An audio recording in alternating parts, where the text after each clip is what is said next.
Chicago, the reading for Buddy. The Philadelphia Eagles. Now it'll be the Bears offense. Now, introducing the Chicago Bears offensive starters. At wide receiver, number 29 from Baylor, Dennis Gentry.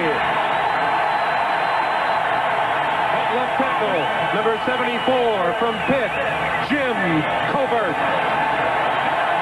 At left guard, number 62 from Iowa, Mark Fort. At center, number 63 from Iowa, Jay Hilgenberg. Guard, number 57 from Notre Dame, Tom Thayer. At right tackle, number 78 from Southern Cal, Keith Van Horn. It's a good offensive line. Tight end, number 80 from Cal State Fullerton, James Thornton. At wide receiver, number 89 from Florida State, Dennis McKinnon. Quarterback, number 18 from Ohio State, Mike Tomczak. And running back, number 35 from Florida, Neil Anderson. Running back, number 26 from Penn State, Matt Suey. And introducing the Bears head coach, the Hall of Famer, Mike Ditka.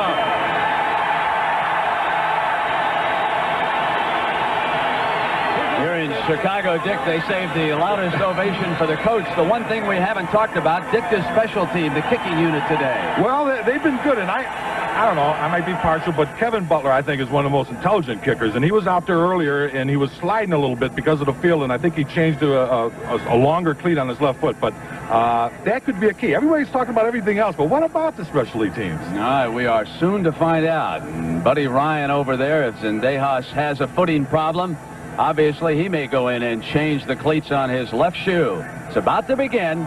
Philadelphia and Chicago coming your way on CBS. It took until the final moments of the final game. The Philadelphia Eagles became NFC Eastern champs, a celebration 8 years coming, and a direct result of Randall Cunningham's MVP efforts on offense and Reggie White's consistent chaos on defense. But head coach Buddy Ryan is the force behind the Eagles' success, fulfilling a promise made 3 years ago when he left the world champion Chicago Bears.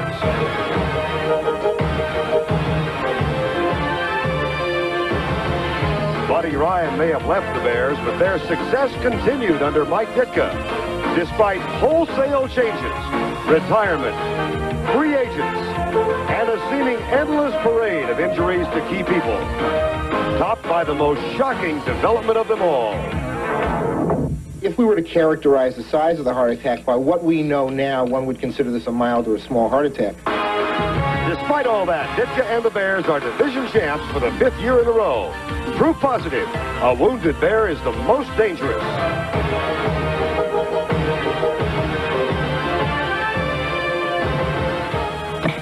It's almost New Year's Eve, and wouldn't victory taste sweet to Buddy Ryan? And wouldn't the Bears love to kiss him in the old year goodbye?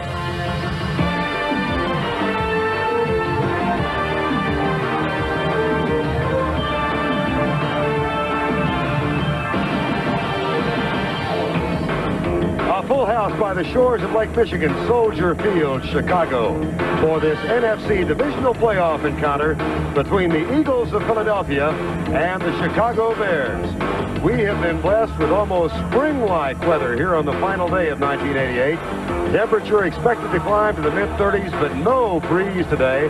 Just a slight, gentle zephyr out of the southwest, and sunny skies forecast for the remainder of the afternoon. Good afternoon, everybody. I'm Vern Lundquist, and welcome to Soldier Field.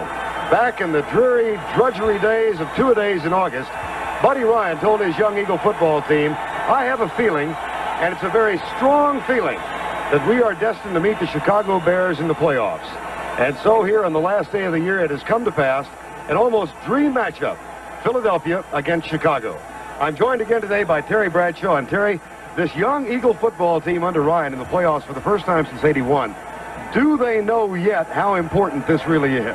I think they know now, Vern. You heard the introductions, and when they came out for warm-ups, place was going wild. They've never seen that many reporters, that many cameras in their faces, and these are young, naive kids. And today, I think they've got a little shock when they walked out, and all of a sudden they realized, hey, this is a big deal. The Chicago Bears know about big deals. Of course, they won the title in 1985. This is their 5th straight division championship, but they've lost their last 2 playoff games at home, and they were very emotional a moment ago.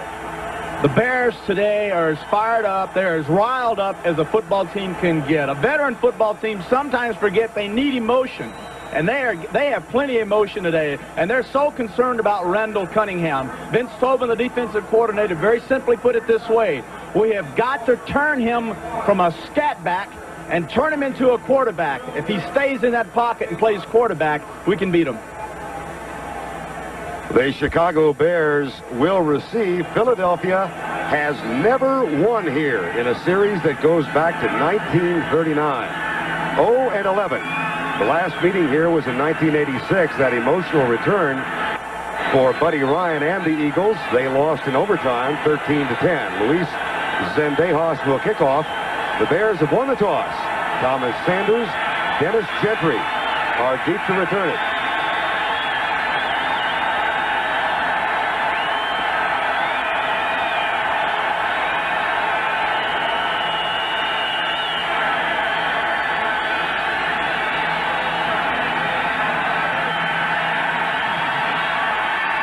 Short kick.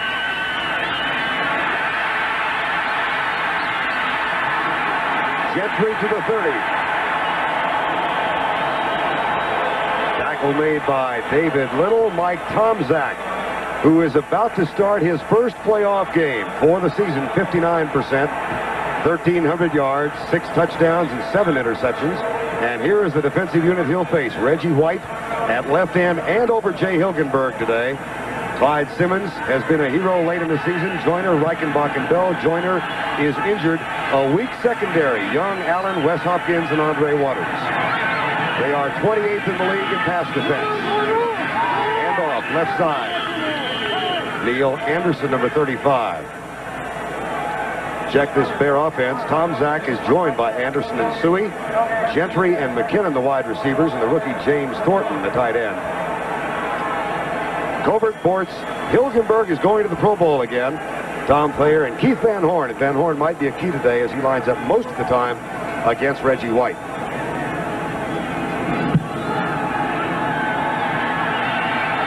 Second down and 10. Tomczak now in his 4th year, 26 years of age. And he's about to throw his first pass, which is incomplete. Trapped at the 31. The intended receiver, the fullback, Matt Suey.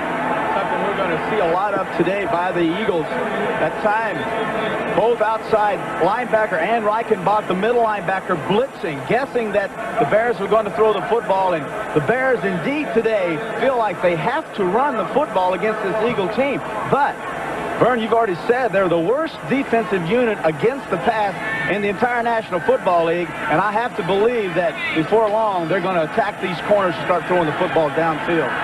3rd and 10. 42%, 6th best in the NFL on 3rd down conversions for the year. 4 wide receivers in the shotgun. Gentry in motion. And Tomczak with time across the middle. Drop. Incomplete at the 45, intended for Wendell Davis, the rookie out of LSU. Mike Ditka told us yesterday he expects this man to have a big game today. Well, one of the reasons is Wendell Davis is expecting single coverage. Eric Allen will stay to his outside and Hogue, 34. The nickelback will come back to the inside. There's a drop ball, and there's Hogue. Davis just got his eyes upfield, knew he was going to hit, took his eyes off the ball. Brian Wagner will kick, and Greg Garrity, just activated, will return a punt for the first time this year. He last returned punts a year ago, 4 of them. In 1986, he returned a punt 76 yards. But Konechny is on the inactive list, and this is Garrity back from an injury. Fair catch at the 29. And Randall Cunningham, starting quarterback for the NFC in the Pro Bowl. And what a season. 24 touchdowns, 16 interceptions. He also leads his team in rushing and has done so for the last 2 years. And against him, Harris, McMichael, and Hampton, the 2 keys, Terry. Yeah, the tackles, both of them hurt. They're the ones that have to get the rush up the middle and in the face of Cunningham. They've got to play and play well. And off up the middle, Michael Haddix gets the start instead of Anthony Toney. Dan Hampton makes the tackle. Offensively, Cunningham is joined by Keith Byers, and it's Haddix in the backfield instead of Toney. Toney has been hampered by an injury. Quick and Carter, and the tight end, also a Pro Bowl starter, Keith Jackson. Up front, Darwin Alexander. Ron Baker has been the key since he rejoined the starting lineup some 7 weeks ago. Ron Heller and Remington acquired this season. Second down and 6.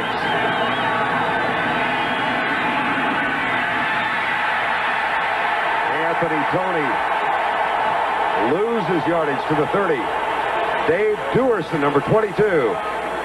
Duerson came up. The Bears jumped down inside, brought both their ends down inside, got into the Bear defense. Duerson lined up and then looped around the nose tackle and got right into the backfield almost before Cunningham was able to hand the ball off. 3rd and 8. Myers trots off the field. The words one has heard all week from the Bears: contain Cunningham. Eagles not that proficient on 3rd down. 4-man rush, no blitz. Left side, incomplete. 4th down. Intended for Quick.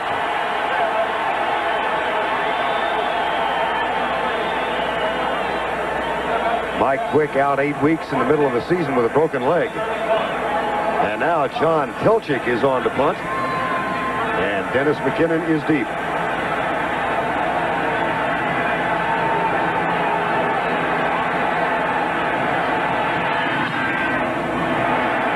Short. McKinnon punt. Izell Jenkins, number 46, who had a blocked punt against Phoenix earlier this year, is right in McKinnon's face. That's a 36-yard punt, no return. They were healed. Leave it to the good hands, and the Bears have the ball back for the 2nd time on really a balmy winter afternoon in Chicago. Temperature at game time 29 degrees. But the absence of wind makes it really comfortable. Yeah, can you imagine? There's no wind blowing here at Soldier Field? No. Mike Tomczak got the start after replacing the injured Jim McMahon, week number 10. And then he was out for a couple of weeks with a separated shoulder. Play fake. Tomczak drills it. Again. This time it's Ron Morris, as Mike Ditka has gone to his 2nd set of receivers, Wendell Davis and Ron Morris. Wendell Davis and Morris are 2 receivers that are primarily short to medium route runners. They're not really burners that you'll see Tomczak send down the field. He'll say that for Gentry and McKinnon, but that time a little zone adjustment. Tomczak got the ball in there, but the ball was dropped. 2 drop passes, 2 well-thrown balls so far by Tomczak. 2nd and 10.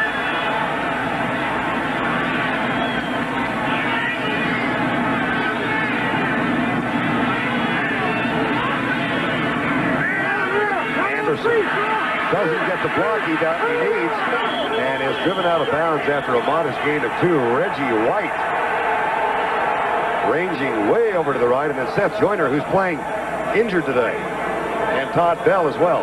Well, one of the things if we see the Bears, Tomczak snaps his hands like that, claps them, that shows that it's the Eagle defense or the 46. Ryan still calls it the 46 defense. Everyone jammed down inside, and the Bears that time allowing to pitch the ball and go wide. And the best thing to do against that is forget the run, go play action, and throw the ball to your flanker or you're out, and they have man-to-man coverage. Eagles will use, as McMahon looks on, the 46 defense now. Reggie White over Jay Hilgenberg. 3rd and 7. 4 wide receiver set. That's Gentry in motion. followed by Isel Jenkins. Tomczak has time, wide open. McKinnon, chased by Waters. No flags, touchdown. 64 yards, and a blown assignment, obviously.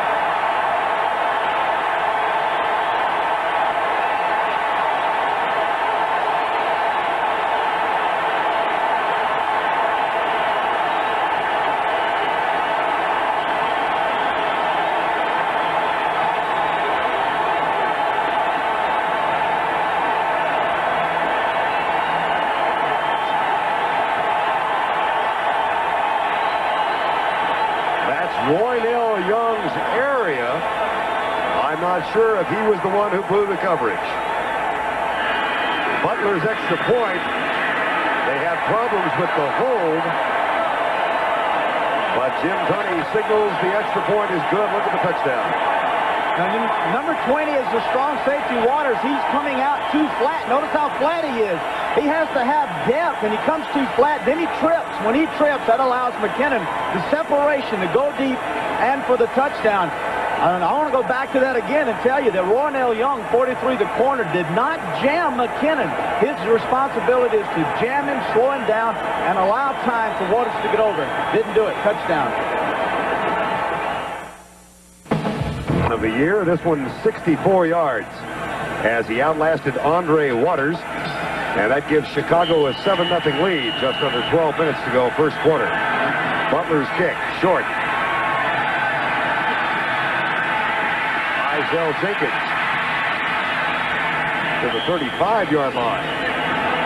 Tackle made by Lorenzo Lynch, and a fight breaks out up at the 45. Butler was involved briefly. John Klingel back up top. Defensive end is the guy that's in there trying to get a little shot. Here's Klingel, number 97. Definite weight advantage over Kevin Butler. There's Butler. Butler says, I'm more than a kicker. You come at me, I'm going to get it. Look at this. Gets him, takes him down. 1, 2, 3, you bet. That started it. Then Klingel came in to protect his man. First and 10, Philadelphia. They trail by 7. Cunningham. Got him. Mike Quick to the 49-yard line. Coverage by Mike Richardson. 15-yard gain. We will see play action time and time again by the Eagles. And the routes that Cunningham wants to run with Quick and with his tight end is the hook route. He believes that his receivers can drive off, and he's told them, come back to me, and I'll get the ball to you, get the separation. Bears are 9-0 this year when they've scored the first points. First and 10 Eagles. Short drop, Cunningham pumped once. That's all arm, and he finds Chris Carter. First down at the 33-yard line. What an unusual pass. 17-yard gain. Yeah, the pump fooled everyone. And then actually when Cunningham turned the ball loose, Vern, I thought it was going to go out of bounds, but it was dropped in perfectly behind the corner and between the safety for the completion. Oh, it's a little short step, 3-step. There's the pump that got everybody to bite, and now the layup over the corner right into Carter's hands. That's another first down after the 17-yard gain after 33. First and 10 Eagles. They trail 7-0. Take right, hand it left. Keith Byers. Eagles don't have that potent a ground game. They don't have that good a ground game, and Byers, drafted #1 out of Ohio State, was drafted to come in and bring to the fullback position what they wanted, a real strong runner that could get them 800-900 yards, be a big third down guy. But the surprise that he has brought to this Eagle offense is his pass catching ability. That has surprised everyone. Eagles don't have a running back who's rushed for more than 100 this year. Byers has the best effort. That was 86 yards. Split backs behind Cunningham on second down. Flag is down. Cunningham will run. He averages better than 6 yards a carry, and that is short of a first down. But he's inside the 25. Now keep in mind the flag is Jim Morrissey makes the tackle. Here's Jim Tunney. Offside. Bears. Looked like Dan Hampton, number 99, might have come across.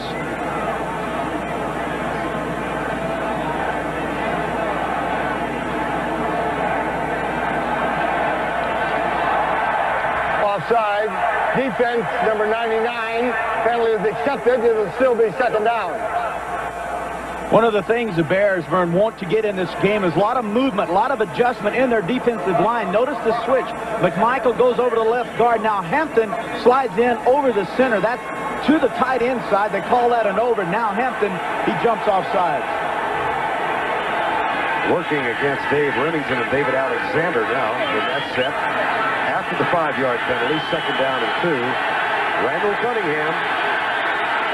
This is an impatient territory for him. He would like to strike.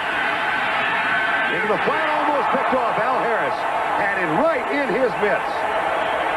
Oh, what a woulda, shoulda, coulda. Well, I just said it.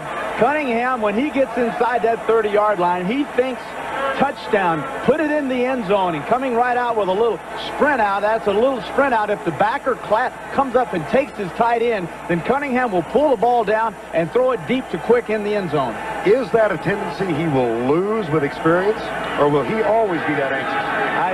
I think he'll always be that anxious, and that's why he is a great young quarterback. He's aggressive, and he wants to put it in the end zone. You can see that Cunningham is 3 for 26 on third down last 3 games. That one, the flat for Myers, incomplete. Coverage by Jim Morrissey, fourth down.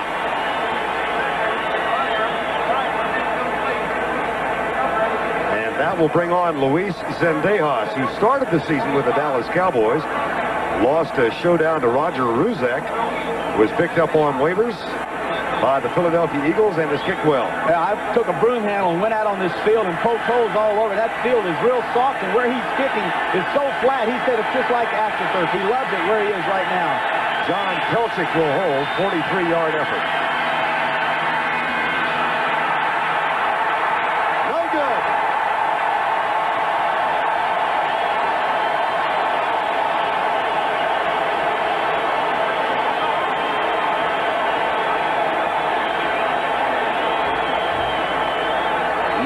.37 remaining in the first quarter of play. Zendejas missed narrowly to the left, so it remains 7-0 Chicago. 64-yard touchdown catch off the arm of Mike Tomczak. 9:37 remaining in the first quarter of play, and Mike Tomczak getting his first playoff start leads the Bears up. One-time free agent quarterback from Ohio State who has fought long and hard and has really gained his confidence this year. Play fake, Tomczak pumps. Off his back foot, intercepted. Picked off, and we go the other direction. It's Seth Joyner. His 5th interception of the season. But you can credit that interception to Mike Pitts, number 74, as he got in the face of Tomczak. Tomczak trying to get the football away, could not get enough steam on it, threw it right into Seth Joyner's hands. 59 is Seth Joyner. That's the man that's going to intercept the pass. Notice he's reading the eyes of Tomczak. Doesn't take the pumps, keeps his ground, and now the hit by Pitts pulls the ball down and drops it right into the hands of Joyner for the interception. That is the 33rd pass interception of the year for the Philadelphia Eagles.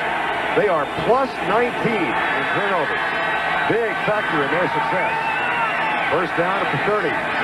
Mix up on the play as Cunningham ran into Anthony Toney at the handoff. Well, the thing that's happening, Vern, is once again we're seeing Dave Duerson, the strong safety, come up and play a linebacker position. He's going in one side, in the other side, and he's messing up the timing of the quarterback. Cunningham doesn't know whether to audible or stay with the play. And my suggestion is, anytime that you see Duerson up tight, sprint out, get away from him, and throw the ball deep. Second down and 10, midway through the first quarter. Just under 9 minutes to go, 7-0 Chicago. Split backs, splits might be coming. 6-man rush. Cunningham stands strong across the middle. It's caught by Keith Jackson, the Pro Bowl starter, the rookie out of Oklahoma. And Duerson up on the line to jam him, and that time Jackson got free. You're going to see Duerson coming up in the face of Jackson, and to the outside is 59, Ron Rivera. Now he blitzes. Now the responsibility for man coverage is on Duerson, and he loses his man, and Jackson, hey, that's simple. Down 10 yards, cut across the middle. wide open. Meanwhile, back at the line of scrimmage, an altercation continued as a shove in the back to Ron Rivera from Ron Heller. 19-yard gain. Byers tests the middle, and he's knocked down as he gets inside the 10.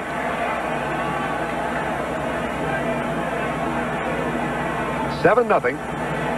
Bears lead. Mike Ditka said yesterday, if we don't beat ourselves, they can't beat us. Turnovers will be the factor in this ball game.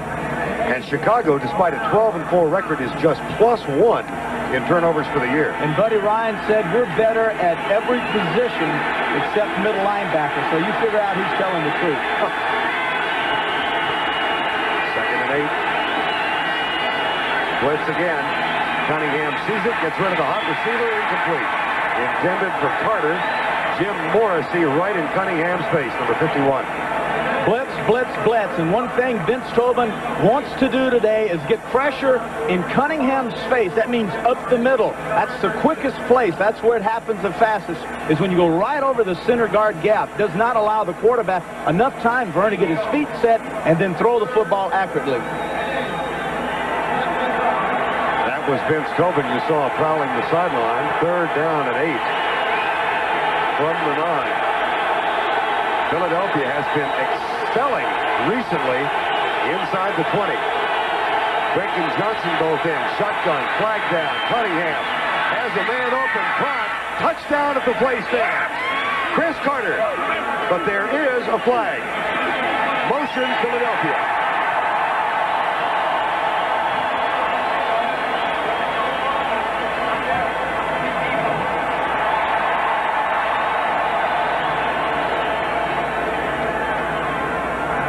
Illegal motion. Back was moving forward. It's still 3rd down.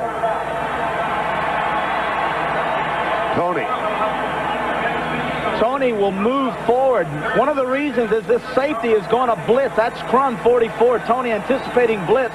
Wants to get up and help his quarterback, but you have to be set 1 second. Tony was not. The touchdown pass is called back. The Eagles have a touchdown negated. They also have missed a field goal. They trail 7-0. They can get a first down without the touchdown. No blitz. Yes, the 5-man rush. Cunningham pulls up, lets it go in the end zone. Tipped, bobbled, tipped again, and caught. Touchdown!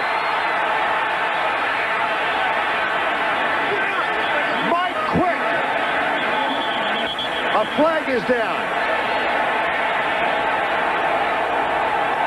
Personal foul. Holding. Eagles.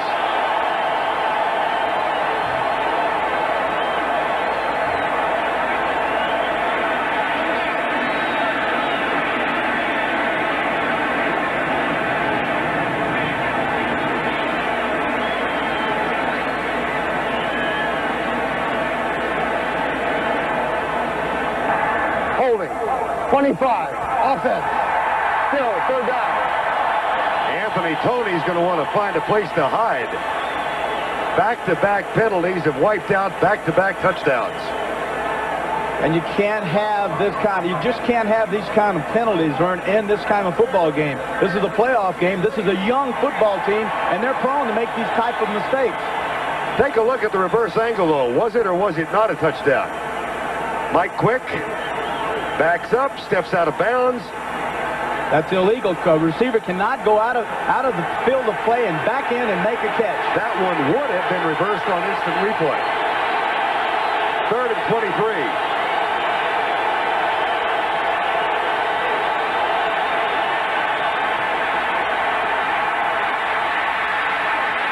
Left side, over, picked away, Bestie Jackson. Intended for Quick. 4th down. Vince Tobin said, we want to keep Randall Cunningham in the pocket. We want to make him a quarterback, not a scat back. Cunningham in the pocket is not throwing the ball that well. Very confusing. Right now, the Bears have blitzed him a lot, and now they're dropping off and playing zones, but they're dropping very deep, and he's a little bit confused right now, forcing the football into the end zone. Zendejas will gain a yard on this effort. It'll be from 42 yards out. Right hash mark.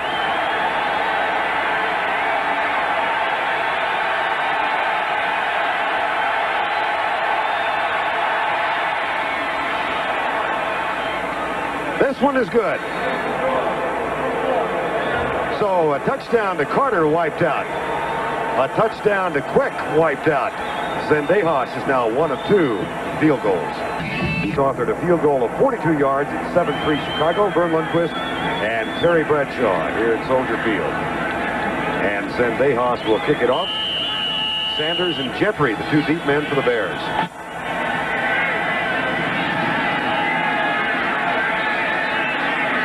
Gentry at the 3. Not much on the return. He doesn't make the 15-yard line. That's an 11-yard return. Bears have had problems on first down thus far. Philadelphia 6.8 yards on first down plays, and Chicago a flat 0. Tom Zach wants to get his running game going. The thing that the Bears feel like they have to do is run the ball and run it well, and they have not been able to do anything on first down, and that would lead up to passes. You can't run on first down, come out with play action, and throw the football. 2 new running backs in for the Bears, Brad Buster, the rookie from Stanford, and Thomas Sanders. The Bears have had 2 passes dropped, and Tom Zach hands it off on the draw. This is Sanders out of Texas A&M. He's out to the 20, or rather the 19-yard line. Mike Tomczak, of course, played poorly in the last regular season game, that Monday nighter, and there was some speculation that Mike Ditka might go to McMahon, who is healthy, can play today, but Ditka stuck with Tomczak. He played very well in the second half, and there was no question about who would get the start in this ballgame. Well, that said a lot to Tom Zach, and in talking to him, he knows that his performance today sends a strong signal to these Bears, to the coaches, to the players, that if he can take them all the way, this is his team.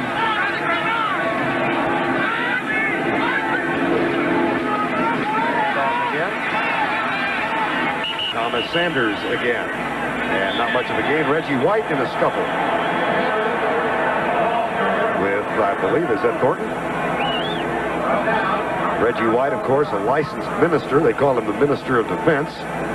They expect him to be a little more passive. Well, the Bible says the meek shall inherit the earth, and evidently that's what Reggie White was going to do.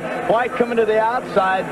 Nice little cut there by Boso, number 86, backup tight end, and that's what got White. He didn't like the foot coming up, and he felt like that Bozo was trying to trip him, so he applied 295 pounds of preaching on him. 3rd and 4. And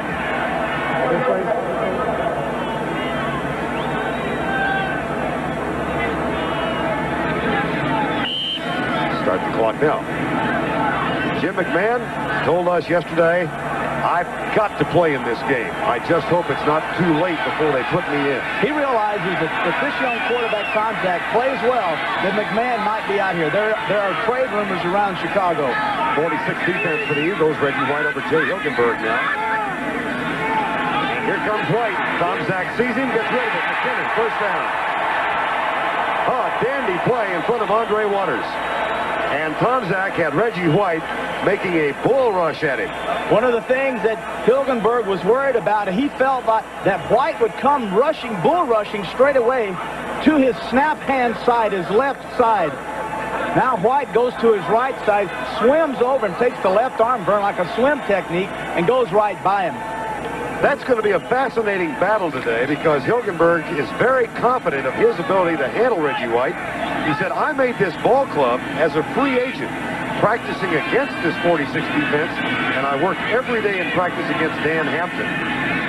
First down and 10. Hilgenberg and White, Pro Bowlers. Tomczak left side, bobbled, dropped. James Thornton, the tight end, and Todd Bell is defending. Yeah, Todd Bell, 52. Now, he'll play the weak side linebacker, the right linebacker for the Eagles, but he's a strong safety.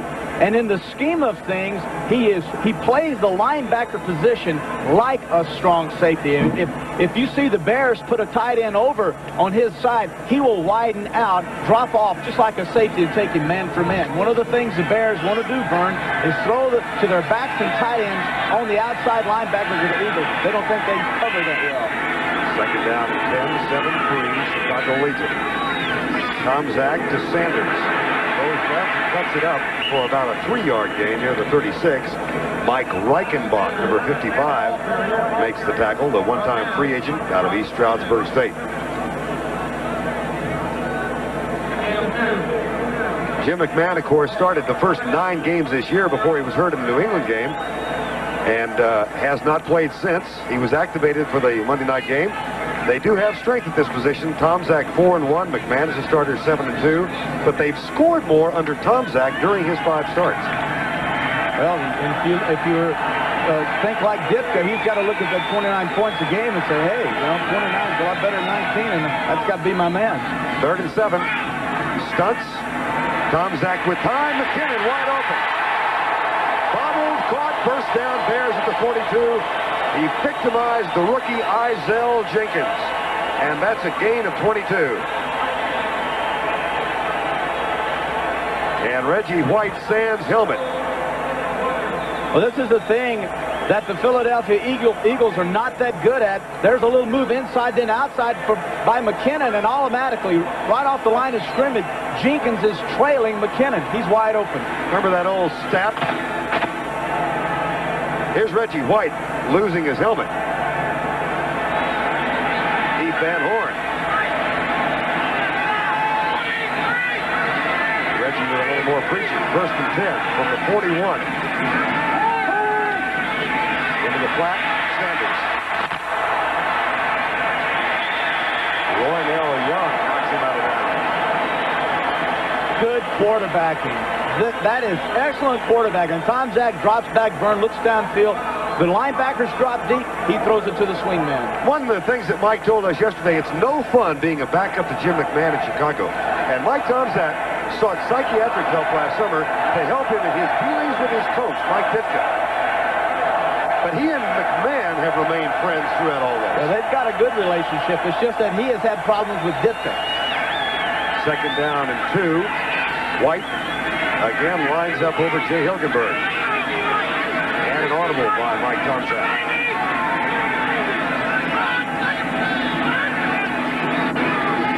Brad Mustard. And that'll bring up a 3rd and 1. Terry, just to wrap up that point about Mike Tomczak and his seeking of help, I think that's a good idea. I think it's an excellent idea because he has gotten his confidence back, and a lot of people wonder why he went to a psychiatrist to help him. But let me give you an example. I went to a guy that had me hypnotized. In 1972, I had lost all of my confidence. I had problems with my head coach, too, and the fans, being a young kid out of a small school. And so I went, and Lou Rickey out of New Orleans every morning before the game would hypnotize me and give me 3 words. And he'd say, relax, confidence, and concentrate. And when he would wake me up, anytime I felt I was slipping in those areas, I could repeat that word, and immediately I had relax, confidence, and concentrate. 3rd and 2. Tomczak behind Ron Morris. No flags. It'll be 4th down.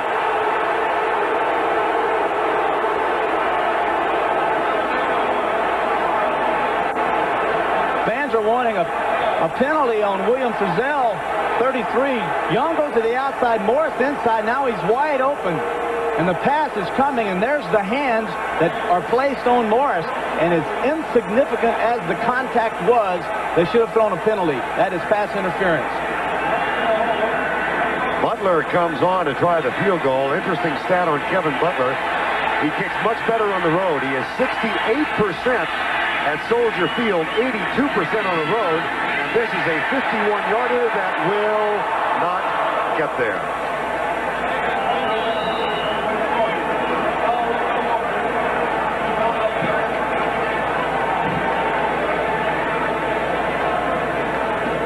.136 to go. 7-3. Buddy Ryan's team gets the ball back after the missed field goal. Eagles, of course, got into the championship, the divisional playoff, by winning the championship in the last week. Let's take a look back at their season. They started out. Carter, he can go. It's a fake reverse. And Byers fooled me. Good ball handling. Well, Byers didn't really fool the Bears. That's the same gadget play. That's a fake reverse keep by Byers that he used against the Phoenix Cardinals to go 52 yards far. And the Bears saw that on the tape, said, okay, there's a little, yeah, I see the play action. I'm going to come out and I'm going to hold you up. And good job by the Bears. There a chance they could be using that to set something up later? Well, every gadget run has a gadget pass off of it. 2nd down. Cunningham. Nice pass to Byers. Jim Jim Morrissey defending, and that's a first down, Philadelphia. Vern, anytime a linebacker has his back to the quarterback, even though he has tight coverage on the receiver, he has no idea where the football is, and that time Cunningham just simply threw it over his right ear, and Byers made the catch. Gain of 13, first down, Eagles. They trail 7-3. We are in the final minute of quarter number 1. Cunningham now 4 of 9 for 64 yards, but he has been held in the pocket thus far. First and 10. Durson's playing with Cunningham's mind, faking blitz, forcing Cunningham to audible. No blitz. Cunningham deep. Good coverage. Incomplete. Quick and Mike Richardson. This is an audible by Cunningham to go deep to Quick, who has man-to-man coverage by 27, Mike Richardson. Ball's led a little bit to the inside, but what a fine job by Quick to get up and prevent the interception. Notice the position that Richardson had inside on Quick, ball a little underthrown, goes up, plays the ball, and knocks it away. That brings up a second down and 10. Quick just back, of course, after those 8 weeks on injured reserve with a broken leg. Split backs behind Randall Cunningham. Blitz coming. Cunningham reads it. Byers, the hot receiver. And a huge gain as Byers chugs to the 24. What a nice read by Randall Cunningham, a gain of 24. A very dangerous play, but a very successful play. No one is blocking for Cunningham. They go up to take on the blockers and then turn the blitzes loose, and it's up to Cunningham to be responsible for everyone and get the ball off by himself. Byers blocks a guy, turns him loose, and then goes out to the pass.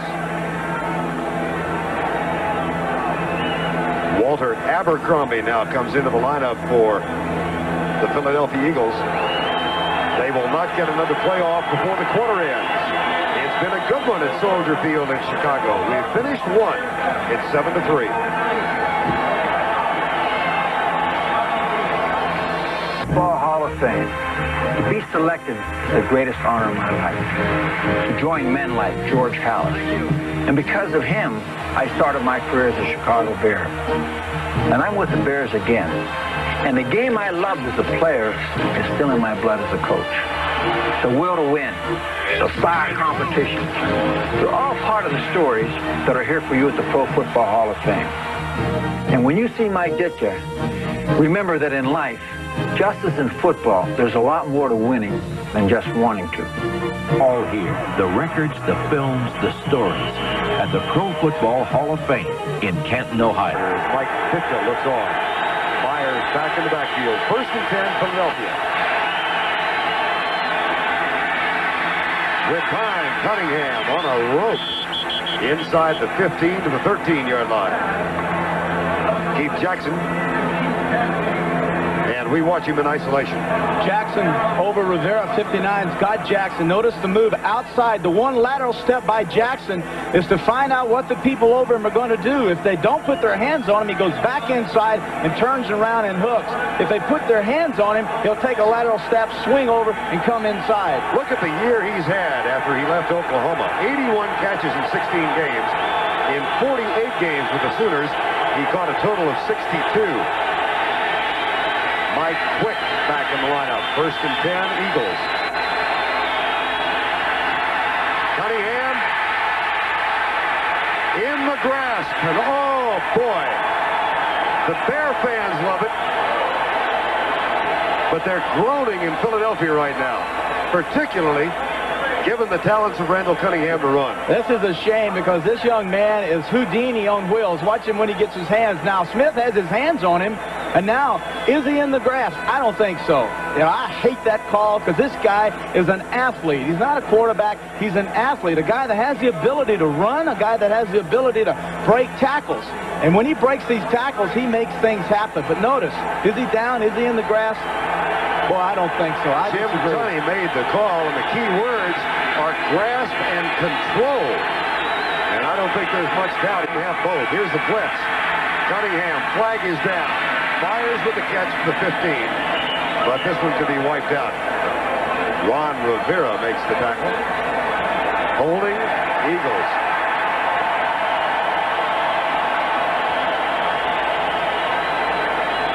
This is an Eagle offense, which in 1986, the offensive line of Philadelphia gave up 106 sacks. They've reduced it now. This year it was 57. Holding 50. Still second down. That's Dave Remington, the center. Take a look at it.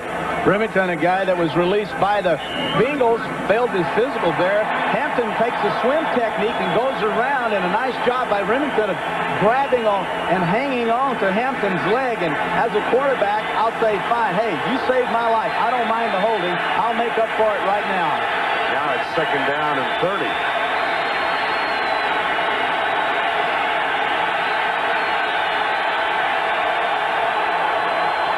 Handoff, Tony.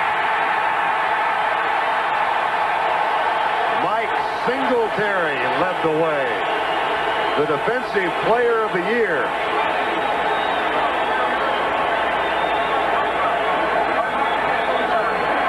Singletary 50, looking inside, said the most important thing this week, I have to have perfect technique. I have to have perfect read. I have to be in the perfect position to play the perfect game. He wants to have that kind of game today against Buddy Ryan, his buddy. When these two teams played here in 1986 after the game was over, Singletary waited outside the locker room so he could hug Buddy Ryan. Third and 32. No blitz, stunts. Cunningham deep. Caught at the 4, and that'll be close for the first down.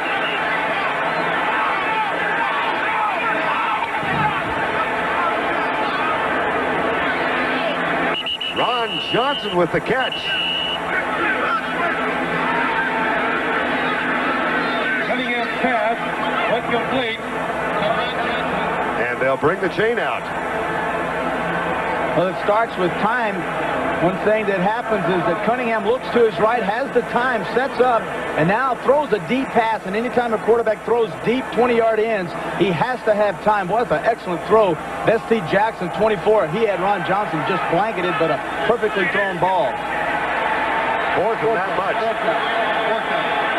Go for it. You got to go for it. This is the playoffs. There's no tomorrow. If you don't gamble, gamble. Do everything that would blow the computers apart. Buddy Ryan will. He'll pass on the field goal. Jeff Plum, the offensive coordinator. Sprint out. Motion, get outside. Look at Plum. He's wanting him. Get off the field. You're going to cost us the timeout. Fourth and a foot. How about quarterback rollout? Nope, quarterback sneak. And that's close. I think he got it, Vern. Dante Jones, number 53, jammed him up. And now the spot. Cunningham bounced off to the outside, to the right side, and I believe he was able to pick up the first down.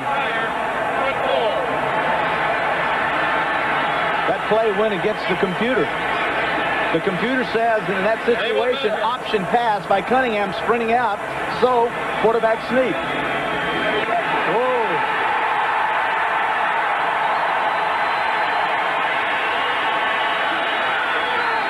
Now that's close. If you can't call it, then it's a first down.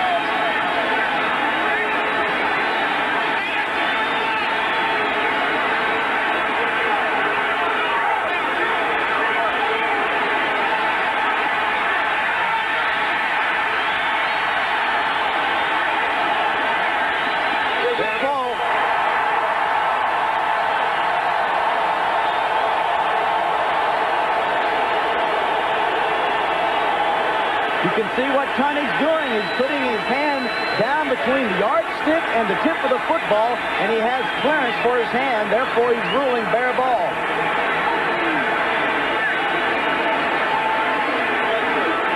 I know what the argument is. Is it to the point of the chain, or is it to the pole of the pole that's holding the chain? That's what the Eagles are arguing.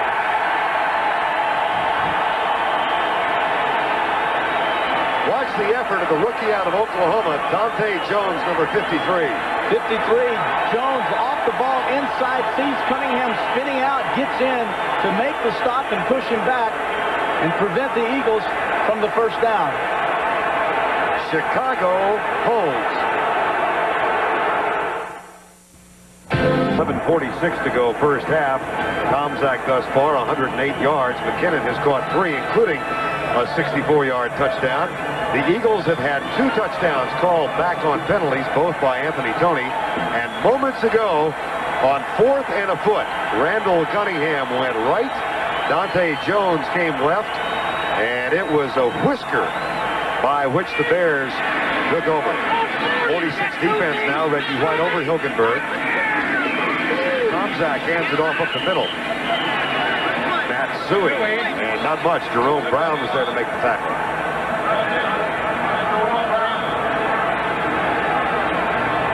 Take a look at how close that first down measurement was. Right. And the argument was the Eagles claimed that the ball touched the end of the chain. Notice the little double ring with the pole. See, they're trying to say, well, it's not the pole, it's the ring. But it is. It's all the way, full length to the pole, and therefore they miss a first down by what looks or appears to be about 1/2 inch. Second down and 10. 7-3, Chicago leads. But 64 of their 119 yards came on one play. Hot receiver. Cap Bozo. Fumble. Recovered by the Eagles. No, a scramble for it now. And did Philadelphia get it? Yes. Wes Hopkins. And that is the second Chicago turnover of the first half. The blitz from the outside and a blitz control route. Bozo, number 86. Notice 52, Todd Bell coming to the outside. Seth Joyner, 59. Both linebackers blitzing. Bozo reads it, picks up the pass, and now Andre Waters, 20, comes over and knocks the ball loose. And then the free safety comes over and makes the recovery. Pass interception recovered by Joyner. Wes Hopkins with a fumble recovery. Mike Ditka said the only way we can lose is by turnovers. First down at the 15. 7-3, Bears. Toss right, Toney to the 11-yard line. Anthony Toney. Sean Smith, number 97. The Eagles, of course, well documented the worst pass defense in the league, but that's overcome because they've done such a good job, Terry, in turnovers. Well, you can notice they're second in the NFL with a plus 20 in the turnover ratio. So even though they give up a lot of yardage, they come up with 32 interceptions, and the plus 20 gets them the ball back a lot. Bears have turned it over twice today. The Eagles have gone 4 games in which they did not have any turnovers at all. Audible, Cunningham. Pulls up, flying drop. Nice job of containment by Rivera, who makes the tackle, number 59. And that will bring up third down. The Eagles that time sent 2 receivers out in pass routes. The tight end hooked over the middle, and Cunningham, when he scrambled, there was no one that could come back to him to help him. You look at Kavanaugh sitting in the plays. No one could help him.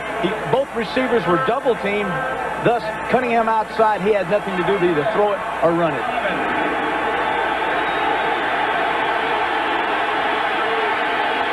Third and 8. 7-3 Chicago lead. That's Jackson in motion. 4-man rush by the Bears. Into the end zone. Caught. No! Dropped. And the rookie was all by himself. Perfectly thrown ball by Cunningham. Mike Singletary, 50, will come out and take on the tight end Jackson. But then he sees Cunningham hesitate. He freezes, allowing Jackson in behind Cunningham. And then Jackson, believe it or not, drops a perfectly thrown pass that should have been a touchdown. Ted Plum giving his first-year player out of Oklahoma a word of consolation. Zendejas from 29 yards away. John Pelchik's hold. And the Eagles have cut the lead to 1.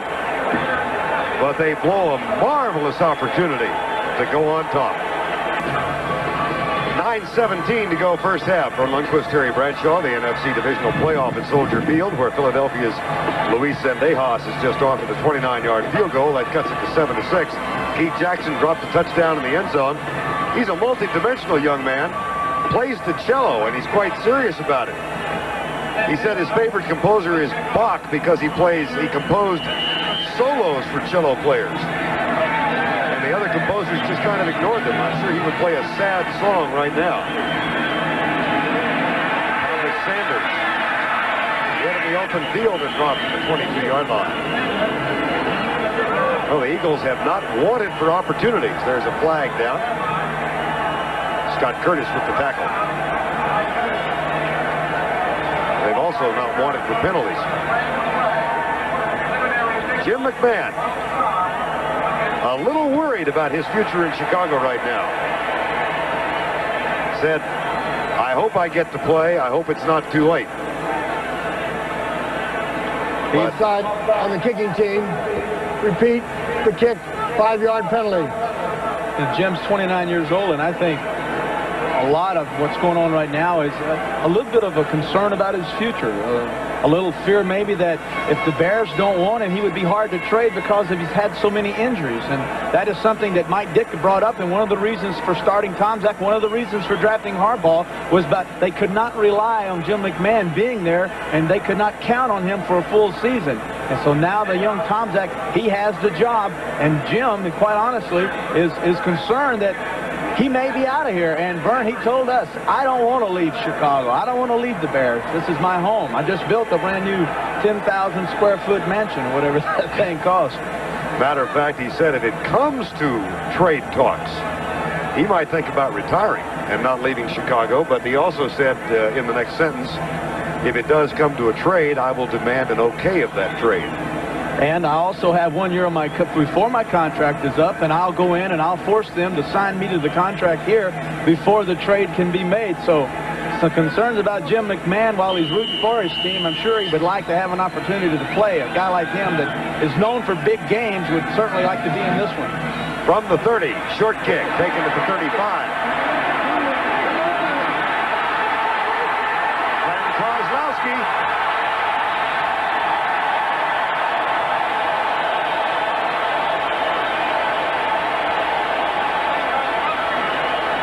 That's a 23-yard return by Kozlowski.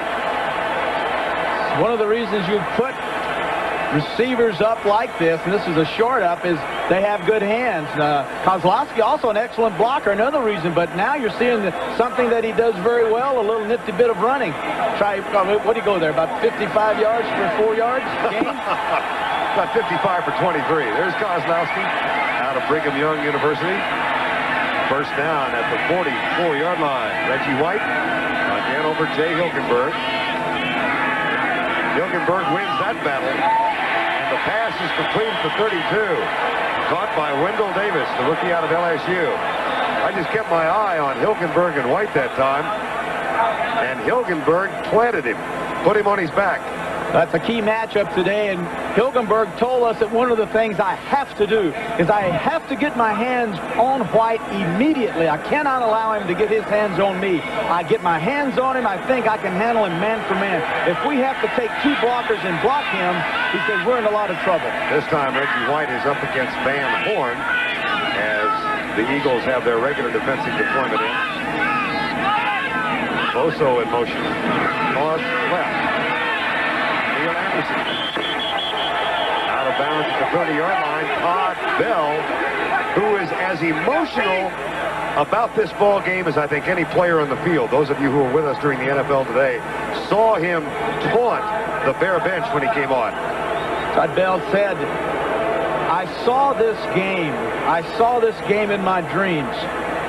We're destined to go to the Super Bowl, and I'm destined to play well today. And he dreams of nothing more would thrill him. I think even a Super Bowl wouldn't excite him as much as beating the Chicago Bears today. He feels like, well, quite honestly, he got the shaft when they got rid of him here. Second down at 9. Draw play. 31. It'll be third down. Brad Muster, number 25. #1 draft choice out of Stanford.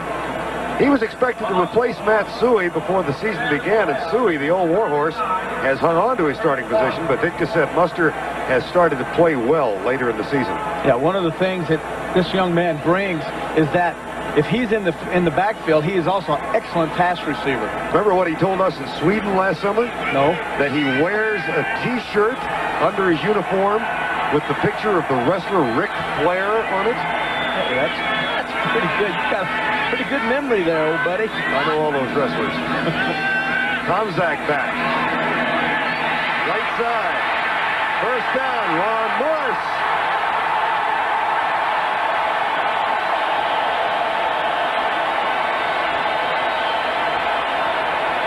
Roynell, Young, and Terry Holt make the stop. It's a gain of 30. A gain of 30 yards on a simple pass route. Morris runs down 10 yards, Vernon just turns around. It's called the old button hook or the hook to the right of your screen. Good job. Tomzak picks him up, throws the ball. Look, no one's out there defending. Everyone is gone. Jenkins misses the tackle, and a good bit of running that time by Morris to take it down to the 4-yard line. Ron Morris out of SMU, 6'1", 195. First and goal. 7-6, Bears lead. 6:27 to go, first half. Timeout, Chicago. Only touchdown of the game. McKinnon, 64-yard catch, but the Bears threaten. First and goal, and they have moved the ball primarily, Terry, through the air thus far. Well, they've rushed 9 times for 12 yards, so they're not running the football the way they want to run the football. But they have thrown the ball extremely well, and that does not surprise me, Vern, because this is the worst pass defense in the National Football League. So, would they run the football here? Maybe on first down, but I would like to see play action, a little crossing route. Should be wide open for a touchdown. Split-backs behind Mike Tomzak. Also the tight end. They'll run it on first down. Anderson, touchdown. Oh, huge hole.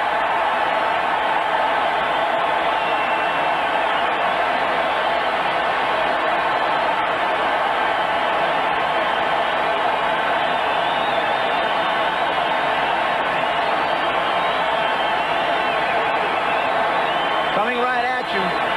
Reichenbach, 55, plays over, reads the guard. The guard pulls to the left. Bortstedt is. He follows him, opens up a big lane inside. That time Anderson cut back in for the touchdown. Butler for the extra point.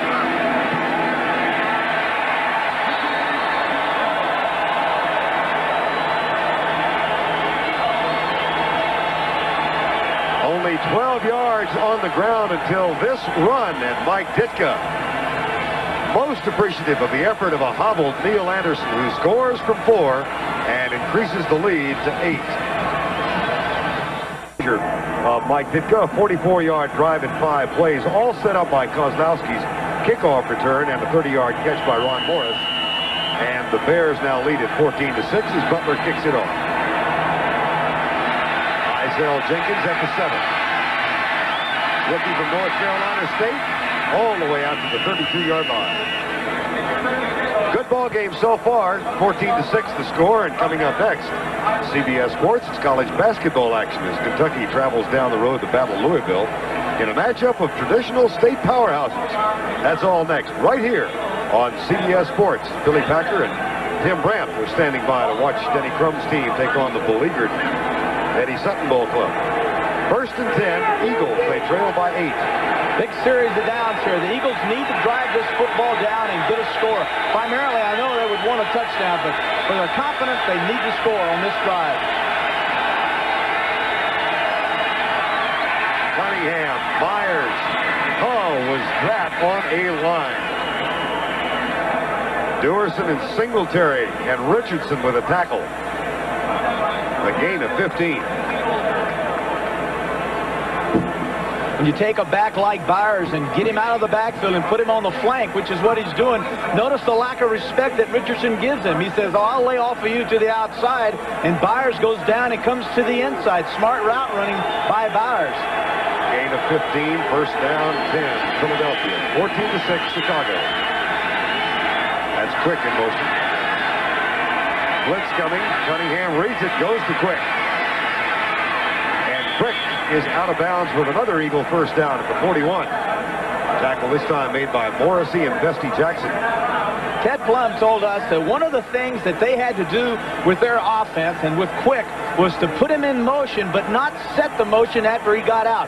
We wanted our men moving at the snap of the football because we believe that creates a lot of indecision in the secondary of the Bears. So we don't want to just motion and stop. We want to motion and snap the ball while our guys are moving. From the 42, Cunningham looks over the Bear defense. 5:23 to go, first half. Draw play, Tony. Dan Hampton, number 99, up on top to make the stop. Now, see, I believe draws will work well against the Vikings, but I don't think they'll work well against the Bears. The Vikings are taught to come off the ball and always play pass. The Bears don't do that. Hampton that time came off, engaged with his man, and then peeked into the backfield to find out where the ball carrier was. Very hard to run draws on a defensive line that does not rush the passer. You've been watching Dan Hampton. Has he been hobbled by the injury much? Not a bit. Matter of fact, he and Michael both look very well. Saw the total yardage for both teams. 1 yard separates them. Second down. Cunningham. Wow. That's the third sack today. And that's 60 for the year. And let's watch Dan Hampton work. Watch it once again. 99 Hampton, no stunts. McMichael 76, no stunts. But notice they stay in their lanes. They don't get out of the lanes. And now Hampton beats Remington, gets back to the inside.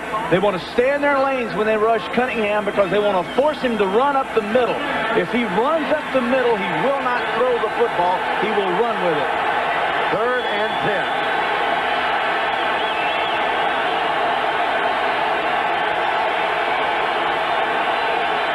Blitz, stunts. Cunningham, deep, incomplete. Off the hands of Quick. As Bestie Jackson was defending and the Bear crowd roared.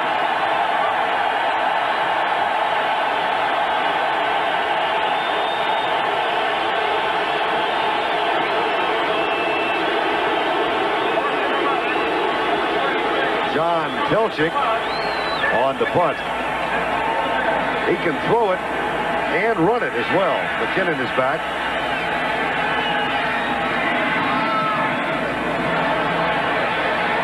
Telchik leads the league in punts down inside the 20, and this will be his 29th this year.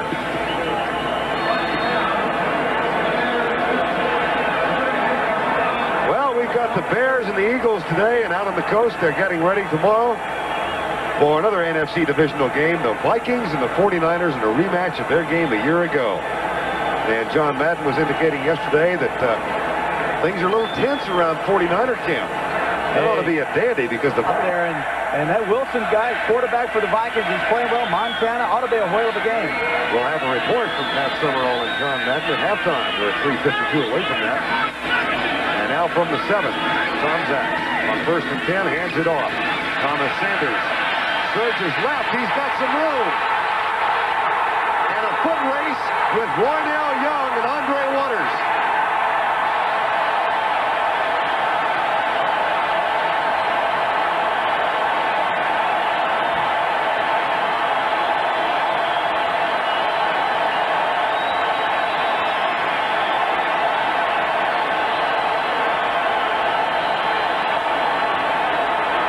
That's a 59-yard gain.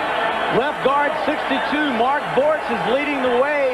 A handoff deep to Sanders, and there's the block on Todd Bell by Bortz.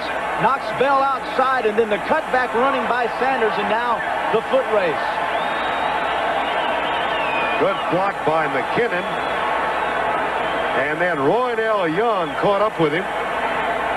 Eric Allen also in the chase, but a 59-yard gain by some 39 yards, his longest of the year, and the Bears have called timeout.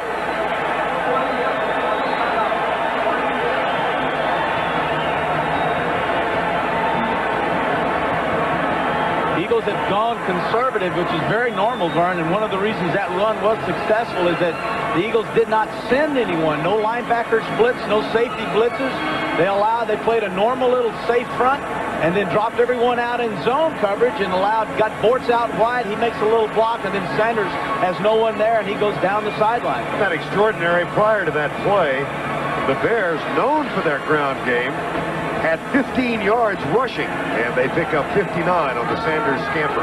Yeah, and when you talk to them all week long, they've told us, we have got to run the football. We have got to run the football. And we kept saying, but fellas, wait a minute. These guys are the worst in the league against the pass. You can't tell me you're going to run this football when you should be throwing it.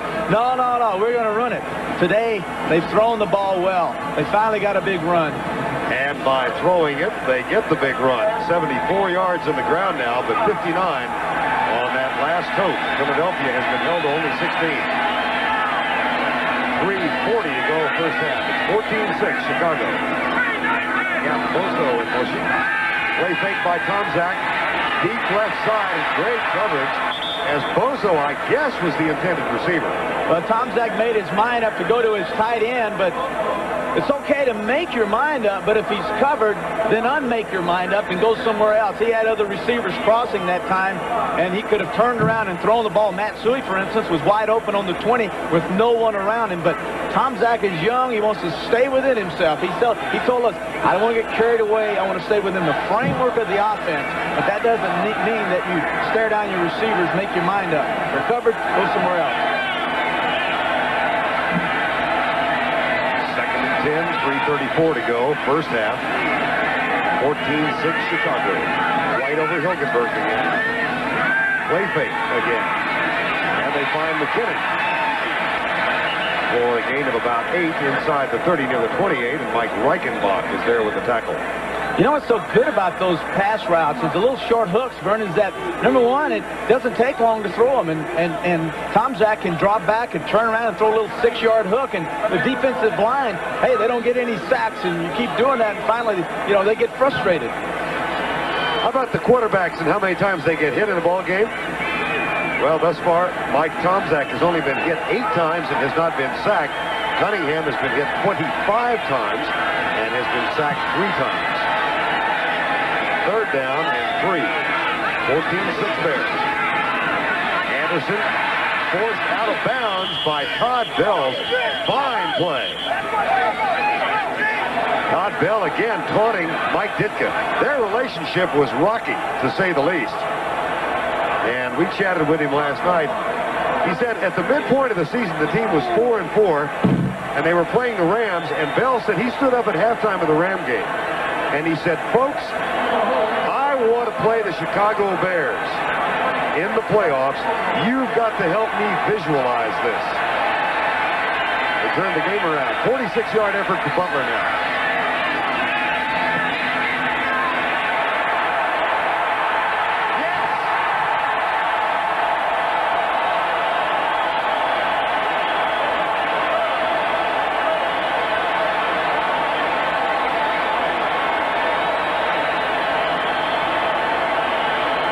Barely.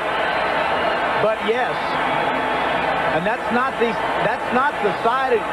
the end of this field that Tomczak likes to kick from. He likes the other one much better. He says on this end the wind is always in my face. But today, 4-mile-an-hour wind. Hey, there's no wind at all. 17-6 Bears now. And they've gotten there despite 2 turnovers. And the Eagles had 2 touchdowns called back on consecutive plays back in the first quarter, and Mike Tomczak gets on the phone. Smart, staying within himself. Over there, sitting down. Notice no one's around him. He's got his head in the game, and that's where you have to be as a young quarterback. Terry, here's a kid, a free agent, had injuries at Ohio State, has fought, battled with Ditka for a spot. This is a pivotal game in his life, I would think. Well, I've said this, and I've told him that, and he's told me and McMahon. The 3 of us have talked. And the bottom line is this. I said, hey, Mike, you can send a strong signal. You can tell everyone that this is my team. It is not McMahon's team. And Ditka sent a strong message to this young man, Tomczak, when he took a starter McMahon, even when he's healthy now, and said, you're not my man. I'm going with this kid. Isaiah Jenkins.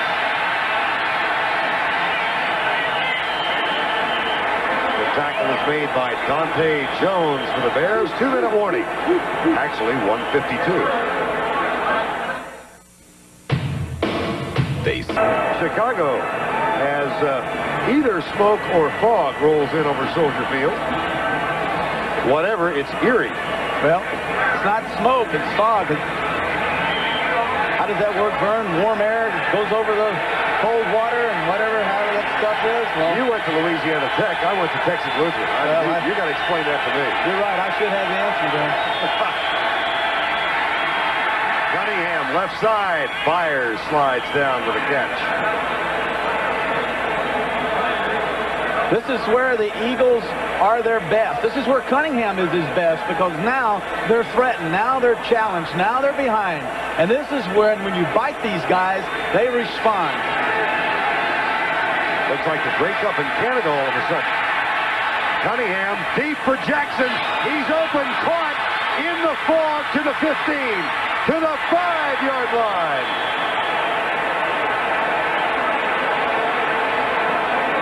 .65 yards to the Pro Bowl starter at tight end. And Todd Crum saved the touchdown. Jackson owed this to Cunningham. He has already dropped one touchdown pass. Once again, notice the ability of Cunningham out of the pocket. Singleton just stands in front of him. Jackson gets loose, gets behind. That time Richardson wide open. The longest catch of the year for Keith Jackson, and it's 1st and goal from the 6. Timeout has been called by the Eagles as the fog rolls through Soldier Field. Vern, one of the points to be made is when Cunningham came out that time and was threatening to run with the football, Singletary did not go at him to tackle him, nor did he go back. And that leads me to think that the Bears have assigned Singletary to spy on Cunningham. Everywhere he goes, Singletary will follow. Our helicopter, which was giving you the aerial shots, was forced to land because of this fog. I do remember watching a Grey Cup game out of Canada back in the 60s where it was like this or worse throughout the entire game. But this adds a dimension to this ball game that's interesting.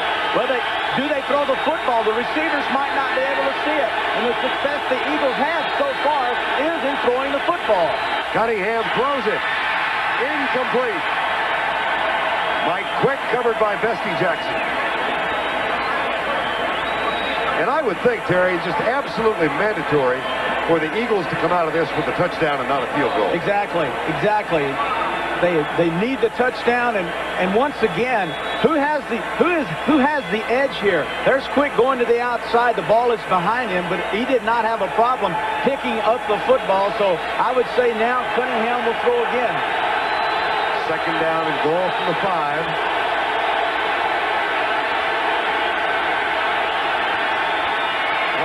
Caught.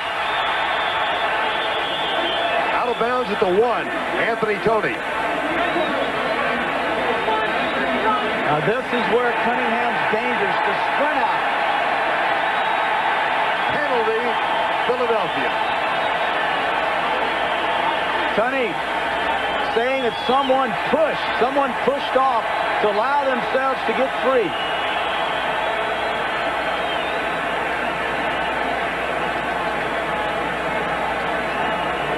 At least for the moment, it is impossible to see the scoreboard. Here's pass interference. Offense, number 84 is 10 yards and still 2nd down. That's Kenny Jackson, who came out of retirement late in the season. And that makes it 2nd and goal from the 15. Kenny Jackson will come down on Richardson in the left corner. He will engage his left arm. Now, where's the push? There's the push right there. The push behind, the push himself and get the separation from Richardson.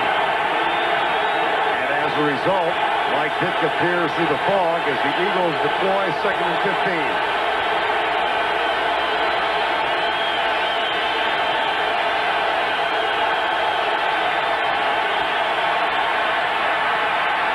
Cunningham pumps, lobs it for Toney.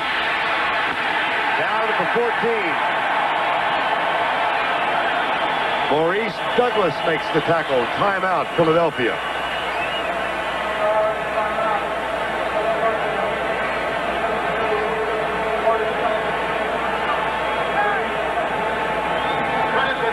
44 seconds remain in the first half. And it's beginning to get a little lighter. The Eagles have one timeout left. In the first quarter, back-to-back touchdowns wiped out by penalties. Here they had a 3rd and goal from the 1, but the Kenny Jackson pass interference call cost them 10. Mike Ditka prowls the sidelines. We're just 44 seconds away from halftime. And Brent, Irv, and Dick, along with Will McDonough, are here at Soldier Field. They'll be along with locker room reports 44 seconds from now. We know this Eagle offense is Ted Plum, and one of the things that they like to do with their receivers in this position, Vern, is to take them down and to cross them, but to cross them very close to one another and automatically building in a pick. And whoever is picked is it, then the quarterback will throw the ball in that direction, that being Cunningham. 3rd and goal from the 13.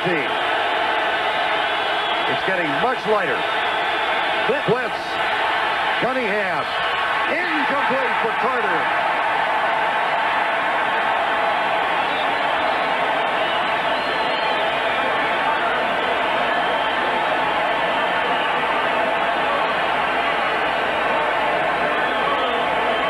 Looking at Crum right in his back. 44 Hampton around to the outside, and there's the gun by Cunningham. But boy, what excellent job that time by 27 Richardson as he was underneath the receiver Carter. No way that ball could have been completed. From 30 yards out, John Pelchik will hold, and Dehas is 2 of 3. Sneaks it inside the right upright.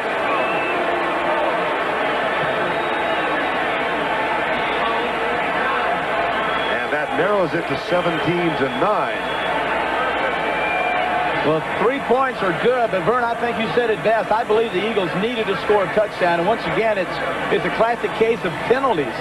Pushing off penalty, and then, of course, drop passes. Another 2 touchdown passes that were called back, so the Eagles have self-destructed. They've hurt their chances here in the first half by penalties.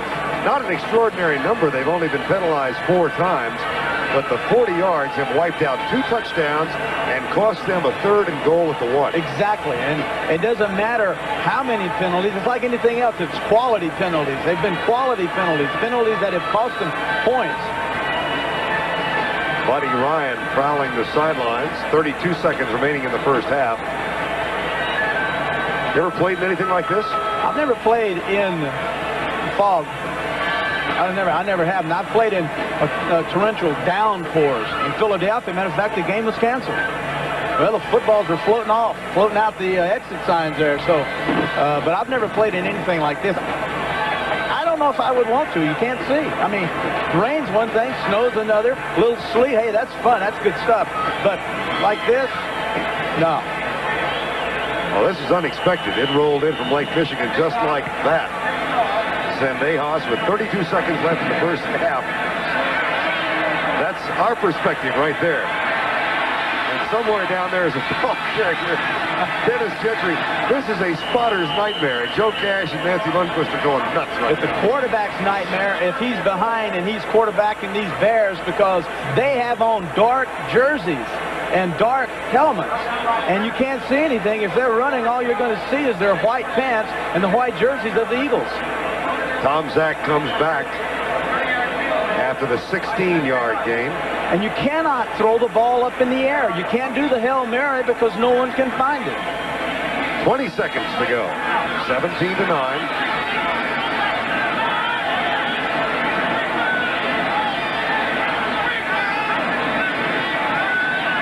Tom Zach intercepted. Picked off by Todd Bell. And very little time remains. We can't tell you exactly yet, but how appropriate that Todd Bell makes the interception. And that is the 3rd Bear turnover of the first half.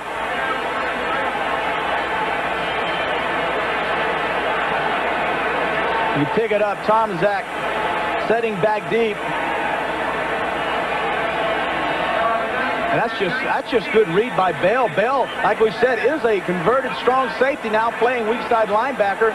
He read Tom Zach's eyes. His eyes brought him inside. Todd Bell followed him. The football was waiting on him. Ball at the 42-yard line. Cunningham back, 17 seconds to go. Caught. Keith Jackson. They have one timeout left. Dave Duerson makes the tackle on the tight end.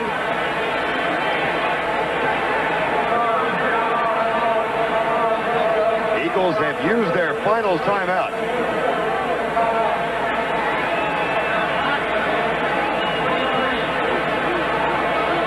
And we're now told that there are approximately 15 seconds remaining.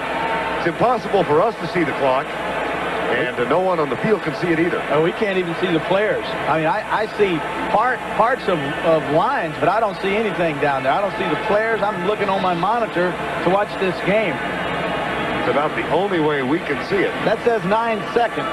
You sure? I believe it. Well, doesn't it look like 9 seconds? There you go. Thank you. 9 seconds left. Normally, you have an opportunity here, Vern, to throw the football into the end zone, but that's all. They've got, Cunningham has either got two choices: throw it into the end zone or work the sideline, because he has no timeouts remaining. Work the sideline automatically kills the clock, and I believe he needs to pick up at least 10 more yards or whatever. Looks like the ball's on the 23-yard line. It'll be a 40-yard field goal right now. Yeah, he's there. He's there right now. So apparently one play,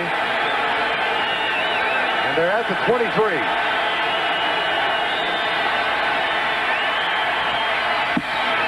Intercepted. Mickey Pruitt with 2 seconds to go. Todd Bell, 52, makes one for the Eagles. Mickey Pruitt, 52, makes one for the Bears. That is his first interception of 1988. Watch Cunningham's eyes. He looks down the field, then makes his mind up, turns and guns the football.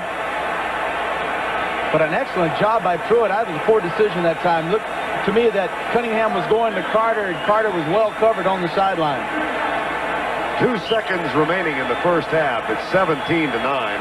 And the reason we give you that perspective down low is it's the only perspective from which you can see what's happening.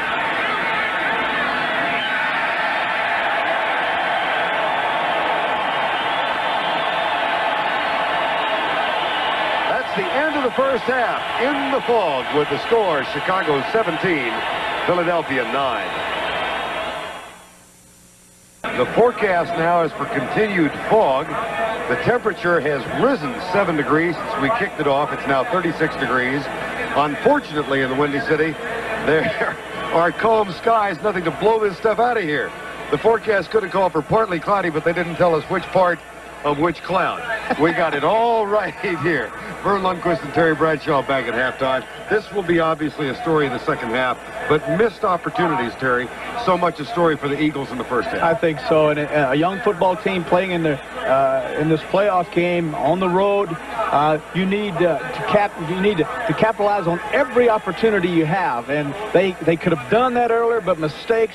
Touchdown passes dropped, touchdowns called back, fourth down attempt not made, interceptions. All of this is played right into the hands of the Chicago Bears. Matter of fact, in the second quarter, you might recall that the Eagles had a 4th and a foot, and Randall Cunningham went for the first down. They were at about the 4-yard line, and he was stopped short by Dante Jones. Here is that play as Dante Jones, number 53, made the tackle. We said that this play by Cunningham, the quarterback sneak, goes against the computer. You would expect maybe a back to carry it, or possibly Cunningham getting outside with an option, to either run or pass the football. But the sneak did not make the first down, and it took a long time to measure it, but appears to be about a half-inch short. Now, prior to that, the Eagles in the first quarter had 2 touchdowns called back on penalties, back-to-back on Anthony Toney. And then in the second quarter again, another missed opportunity when Keith Jackson, wide open in the end zone, drops the pass from Randall Cunningham. And one of the things Jackson told us is that having a short quarterback at Oklahoma, he learned to catch the football by focusing on the football as it came over the top of the line of scrimmage. Now, as you see, Mike Singletary there has Jackson. That's his responsibility. He stops, and the ball is perfectly thrown over Singletary's head, right into Jackson's hands, and he drops it. Remember, he caught passes from Jamel Holloway at 5'9" at Oklahoma, and He talked about the problem of seeing the ball. He can't see the quarterback, but he does focus in on the ball as it comes over the line of scrimmage. But I don't know why he dropped that pass. I would have to think that Singletary stopping like that may have frozen, may have taken his eyes off the ball, but Jackson should have not dropped it. Should have been a touchdown. Halftime with a 17-9 score, and the fog has not lifted. So we will do our best to help you enjoy what we can see. Izell Jenkins. And he's brought down at the 22-yard line. So the Eagles take over. Randall Cunningham comes back on. Let's bring you up to date on the statistics at halftime. Penalties, 5 for the Eagles, and boy, were they costly. Only 1 for the Bears. Philadelphia with only 16 rushing yards. They have passed for 239, and the turnover is 3-1. Now, from where Terry and I are standing, we absolutely cannot see the field at the current time. So because of that, and of course we have our main game camera in the press box with us, it's useless. So we are going with a sideline camera, and that's the perspective you will see now. And Cunningham will throw. It's caught by Keith Byers in front of Jim Morrissey. And that looks like a gain of about 6. Singletary also comes up. I don't think that the Eagles or the Bears will have any problem throwing the football, throwing it short, Vern. Where they're going to have problems is when they throw the football 15 yards beyond the line of scrimmage, because that's when the vision is going to be impaired by this fog moving in. So throwing the football short will work very well. Second down and 5 at the 37. Inside draw play. This is Keith Byers coming over Dave Remington's back and out near the 50-yard line. Well, Buddy Ryan said in order for the Eagles to win, he's got to have Randall Cunningham run for 100 yards and score a couple of touchdowns and throw for 200 yards. Cunningham has accomplished part 2, but he's not been a factor running the ball today. He might in this fall. Right, he wanted the touchdowns, and he hasn't gotten the touchdowns. He's gotten the yardage production from Cunningham in the first half, 254 yards, which is outstanding, but so far the running game has not played well for the Eagles. Now Randall Cunningham and Jim Tunney having a discussion. And if Tunney can find... Reset to 30. Administrative stoppage now, so they'll set the 30-second clock. See, I'm surprised that We will keep the 30 and 45-second clock on the field. The field judge will time the 30 and 45-second clock.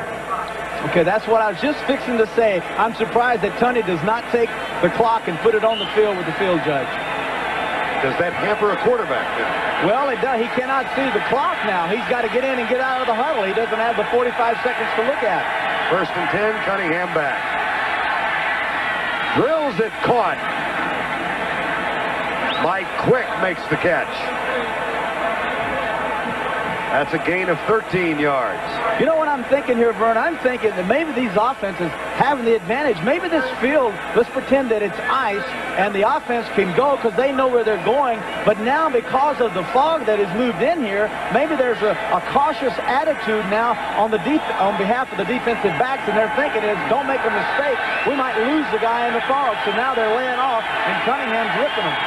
First and 10 from the 37. And again, Cunningham goes upstairs and again finds his receiver. That's the tight end, Keith Jackson. He of the 81 regular season catches in the cello. He was talking about his admiration for Yo-Yo Ma, the grand cellist from Asia last night. And he said, Yo-Yo Ma is to cellists what I am to tight ends. Well, he Yo-Yo Ma'd a real good one in the first half when he dropped that pass, and I'm sure Yo-Yo Ma was not real happy with Keith Jackson. Yo-Yo Ma. Cunningham back. Al Harris had one he dropped in the first half, and he passed this one back. Just a word, Terry. We have been in contact with the National Football League, and they say they have never seen conditions like this for a playoff game. They have never called a game because of fog, but they are monitoring the situation in this ballgame. That's how bad it is. Oh, how serious could that be now? They're monitoring this. If it gets worse, if there's complaints, if there are filings after this game against this weather, you're saying this game might be replayed. Cunningham across the middle of Byers. Mike Singletary with the tackle, and Jim Morrissey helped. Here's another thing that has gone the way of the ox cart in this ball game, flashing the signals in from the sidelines. I'm sure Cunningham is calling his own game. Very good point. He has to be calling his own play unless Ted Plum has a runner on the sideline and he runs in his backs. Abercrombie and Byers going back and forth and bringing in the plays. Inside the 20, it's a 17-9 game. It's 3rd and 4. Cunningham is audible.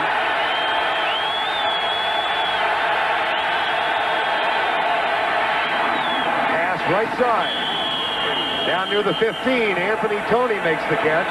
Mike Singletary with the tackle.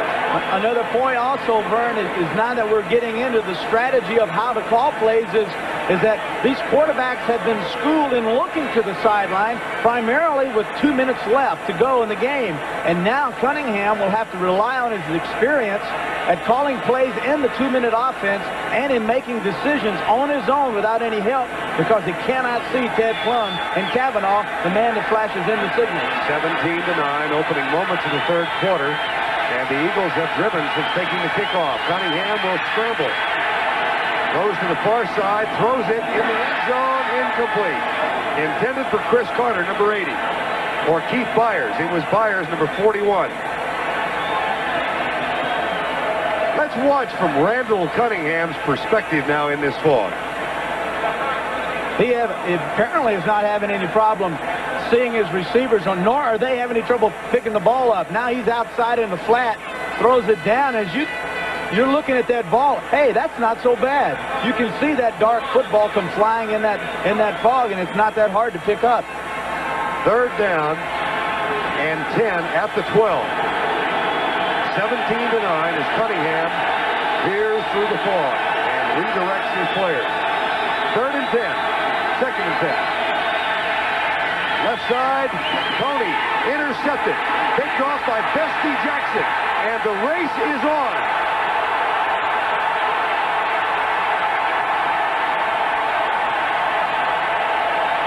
All the way out near midfield. A 51-yard return by Bestie Jackson. That's his 9th interception of the year. Questions coming in for the Bears this year were how would their cornerbacks play? Well, this guy has played extremely well. Cunningham, just a simple move out to the left. Easy pass, thrown a little bit high, but very much catchable. And now Jackson in the right place at the right time. Hey, it's a gift. We just had Christmas a few days ago. Now that's a Happy New Year present.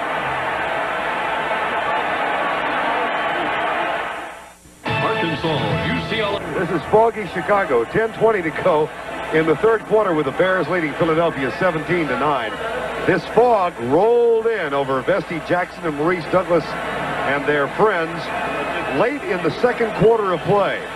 The forecast for the day was sunny, but the temperature rose. The humidity accompanied it. We have a cloud that has settled over Soldier Field. And we are told now by the National Football League that this game could be suspended. It would not be called and replayed in its entirety, but it could be suspended, and they're continuing to monitor the circumstances.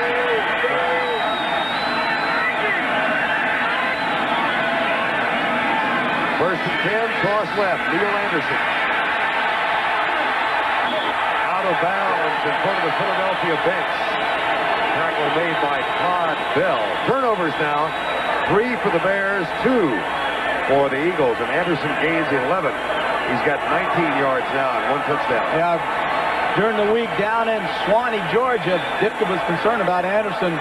Got a little growing pull, and he said, I can't really tell about whether he's hurt or not because he's not a real good practice player. He kind of loafs in practice, but when you go up and ask him, are you all right? He said, yeah, I'm fine, I can play, so I have to go by that. First down and 10 from the 30. Tomzak will throw across the middle, caught. Cap Boso, the tight end.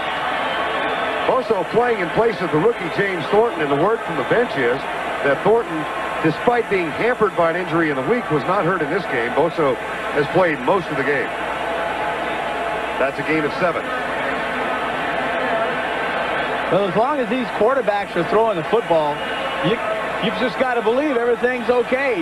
You know, right. If they're throwing it, they can see it, and they're catching it. Hey, you know, let them play.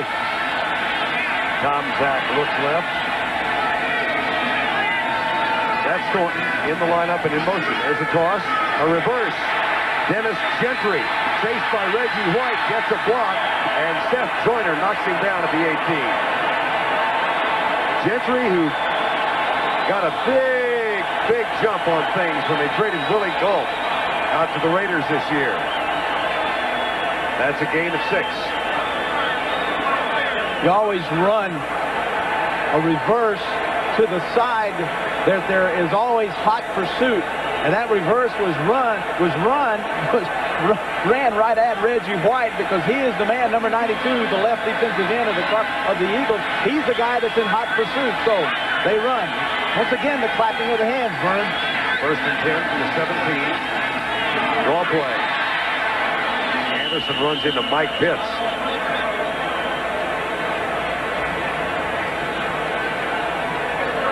17-9, Chicago leads it. That was our halftime score. The Eagles in this fog opened up the 3rd quarter by driving down to the 12. But then Bestie Jackson picked off Cunningham and returned it 51 yards. Joyner with the last tackle. 2nd down and 8. 15-yard line. That's James Thornton coming right. Well, you're seeing a little notch of history today. No game has been played in conditions like this, and they were totally unexpected. Reichenbach moves defensively. Tomczak off balance, throws left. Almost picked off by Wes Hopkins. Intended for Thornton, and obviously the fans down there can see because they're booing. They thought pass interference should be called. Play action pass by Tomczak, pulling both guards, pull them out there to the left. Counter action. Now Tomczak setting up and then going back against the grain to his tight end. Is it pass interference? Is Hopkins all over it? I don't think so. That will bring up 3rd down and 8. 17-9. Jim McMahon wants desperately to play today. Not so sure in this kind of weather, but he does. Wants to get into the game. Right now, Tomczak and the Bears lead it 17-9. 3rd and 8 from the 15. They swing pass to Gentry. Short of the 1st down. And he's knocked down at the 14. That brings up, this is going to be really interesting. To have the officials, if they try the field goal, try and see whether it's good or not. Yeah, you got to wonder. We may be going to another dimension now. Yeah, because Butler is one of those kickers that really gets the football up quickly and extremely high. And if he gets it too high, you're right, Vern, the officials, they're not going to be able to see it. Wagner will hold. Butler will kick. 32 yards out post. We could see that and hit the upright and bounce back.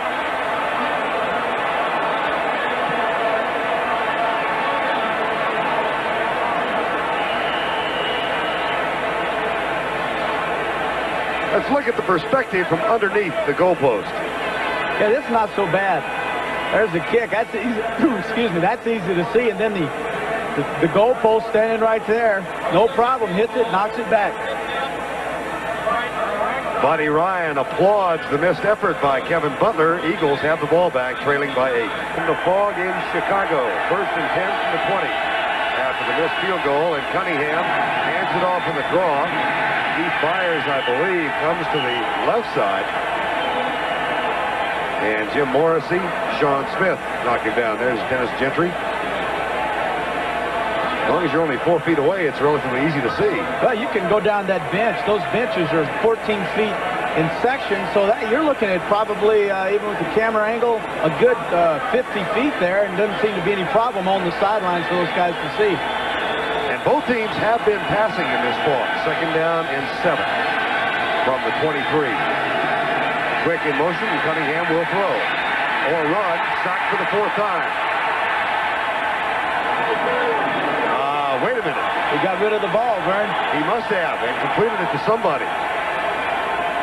And we're not trying to make light of this, but it is actually impossible for us to see the field.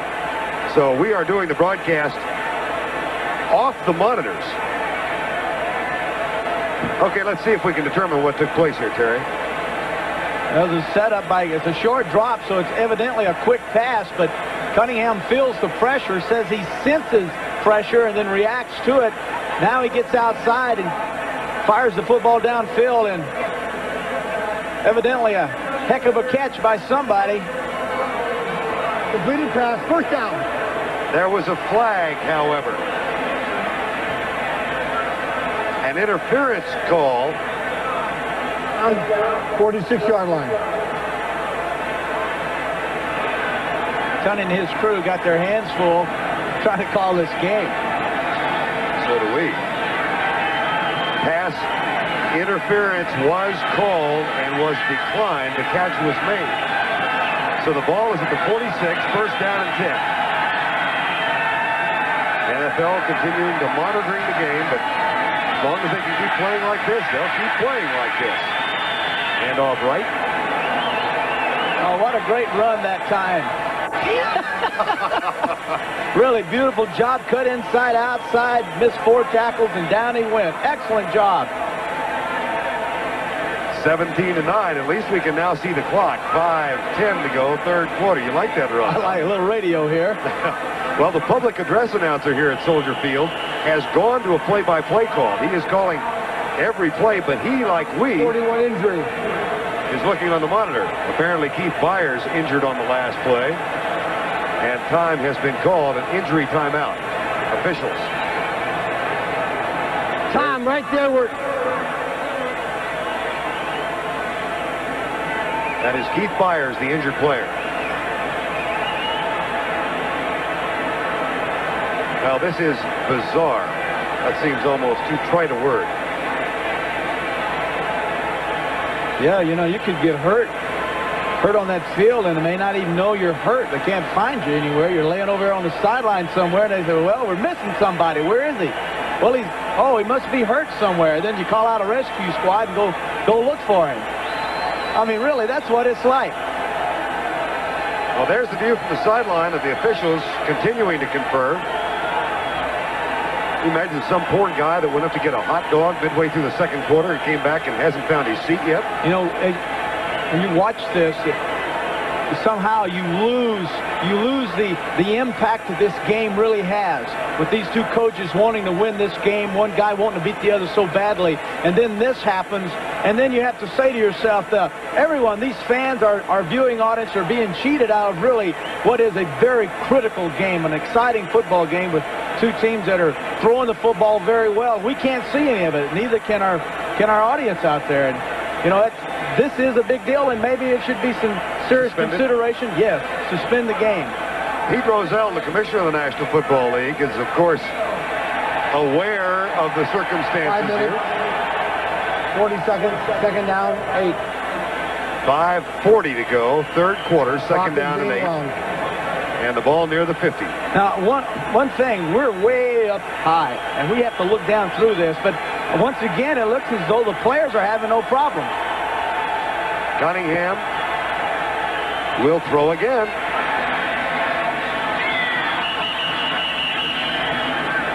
Incomplete. Illegal motion, 26. Offense. I don't doubt that there was. That's Michael Haddix, 26, the running back of the Eagles that was called for illegal motion. See that Walter Abercrombie has also come in. There's Walter. Illegal motion. Illegal motion number 26 is declined. Incomplete pass will make it a third down. Well, with Abercrombie coming into the football game, that certainly tells me now that Ted Plum is sending the plays in.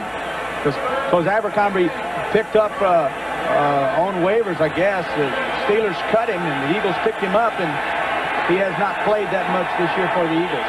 Byers back in.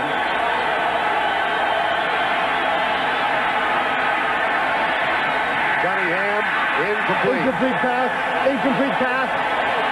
Sean Smith who has taken the place of Richard Dent. Fourth down. Fourth down.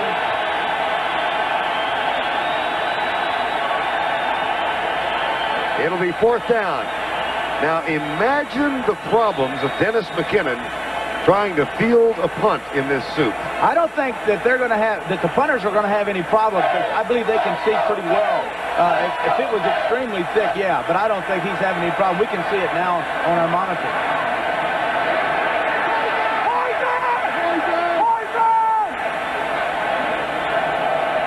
I think the key here is stay as far away from the ball as you can. So it rolls to a rest, and the Bears take over. Time is out. Time is out.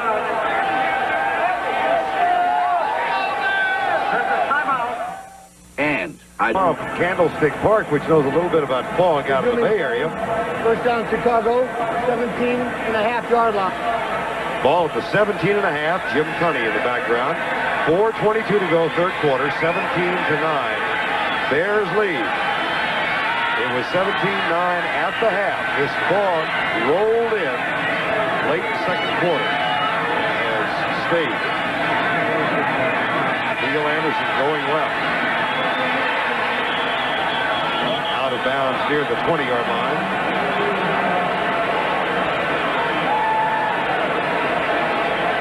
Dan Hampton gets a rest.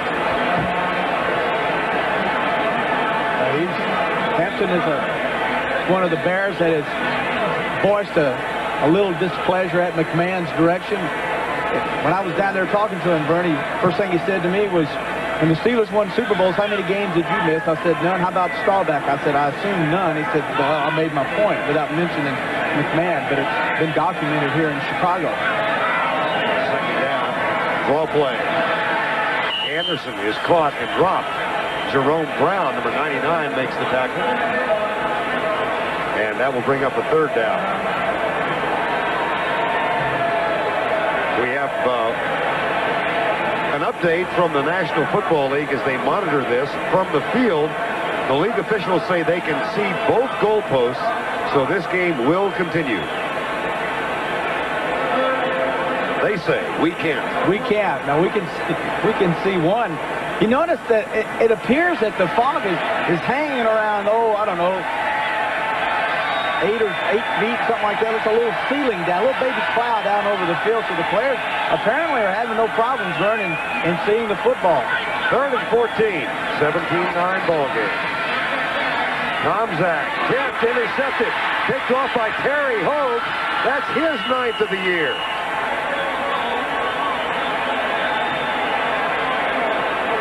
Wade Phillips told me that Terry Hogue is a smart man, and when he comes in,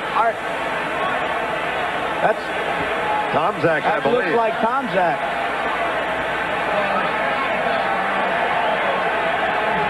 And if so, it means Jim McMahon will play, apparently. Well, let's see what happens. Reggie White coming by Hilgenberg. There's White climbing all over Tomczak and then falling on him. Now, he had, earlier this year, a separated shoulder. The left shoulder was separated, and that time White climbed on his back and drove Tomczak into the ground, applying all that 295 pounds on his left shoulder. But he's up and walking off the field, so apparently he's all right. I would think he's going to go to the sideline and argue vehemently his desire to get back in this ball game as McMahon starts to throw for the first time. McMahon is healthy. Has a new brace for that injured knee. His mobility has been cut down. Talking with Tom Thayer. And after the interception, the Eagles take over. Toss left, reverse, Chris Carter, who wants to throw but can't. Now lets it go. Into the end zone. Apparently incomplete. That was the play that they set up back in the first half when they faked the reverse. And this time Carter threw it, but nobody open as McMahon warms up on the sidelines. Well, one of the things that the Eagles were going to try to do if they got a turnover in 24 seconds remaining. If they got a turnover in plus territory was to come back and run the gadget pass, the reverse, fake the reverse, come back with Carter, and throw a pass off of it. That time, an excellent job by Jim Morris, number 51, as he diagnosed the reverse pass and got into the face of Carter. Cunningham back, goes deep, near side of the end zone, incomplete. That one intended for Chris Carter, and Bestie Jackson was defending. It'll be third down.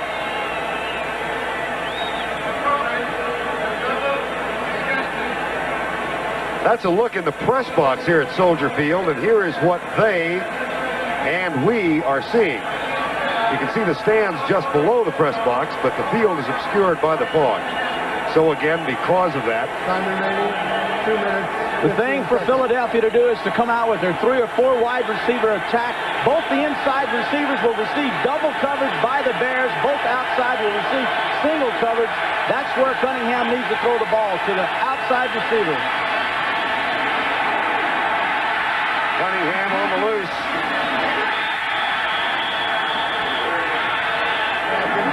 Incomplete for Jackson. It'll be fourth down.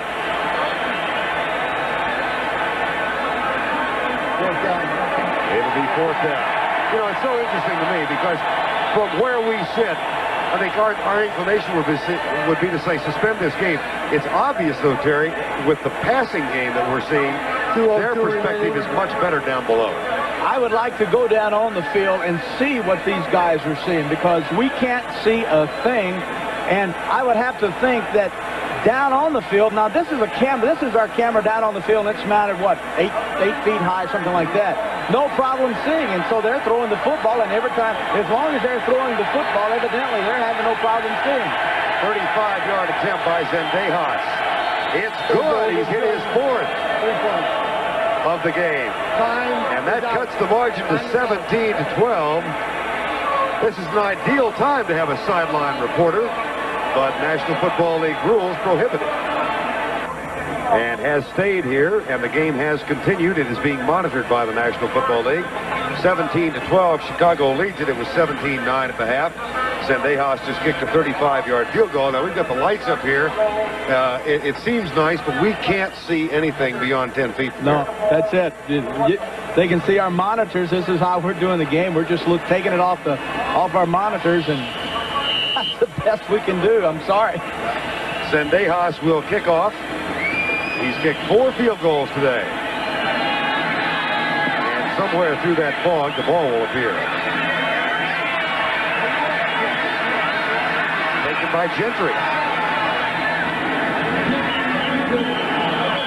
My admiration for these athletes is growing, that they can see the ball in these circumstances. And now Jim McMahon, the extraordinarily controversial quarterback, is in the lineup, and listen to the cheer.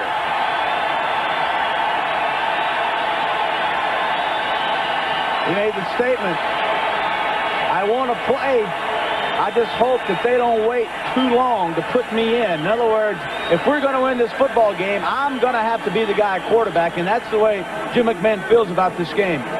McMahon seeing action for the first time since the game against New England.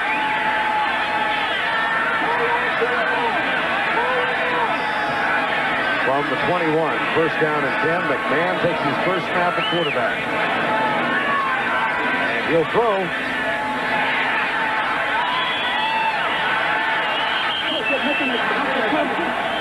Not sure whether it was caught or not.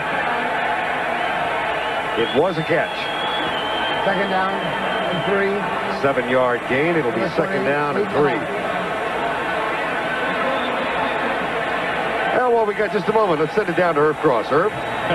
Vern, just a few seconds ago, the Bears medical staff took Mike Tomczak into the locker room to x-ray his left shoulder. We talk about this fog down here. After Zendejas made that last field goal, the Bear players are standing on the sideline saying, what's the score? What's the score? But more important than that, I talked to a couple of the receivers down here, and they said they're not having any trouble seeing the ball. So play will continue. All right, Herb, that is obvious that they can't see it because they continue to throw. Hand off up the middle.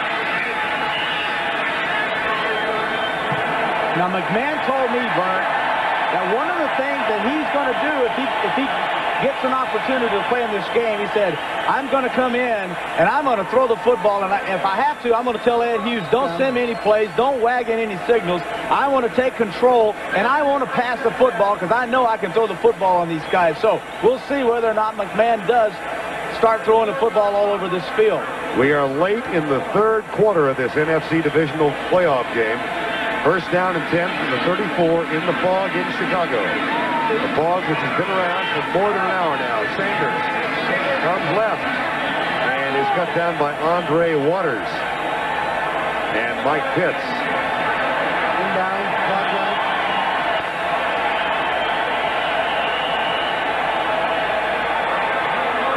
Somewhere in the fog, a gun sounded, indicating that that's the end of the third quarter with our score, Chicago 17, Philadelphia 12. We now pause for a word from your local station.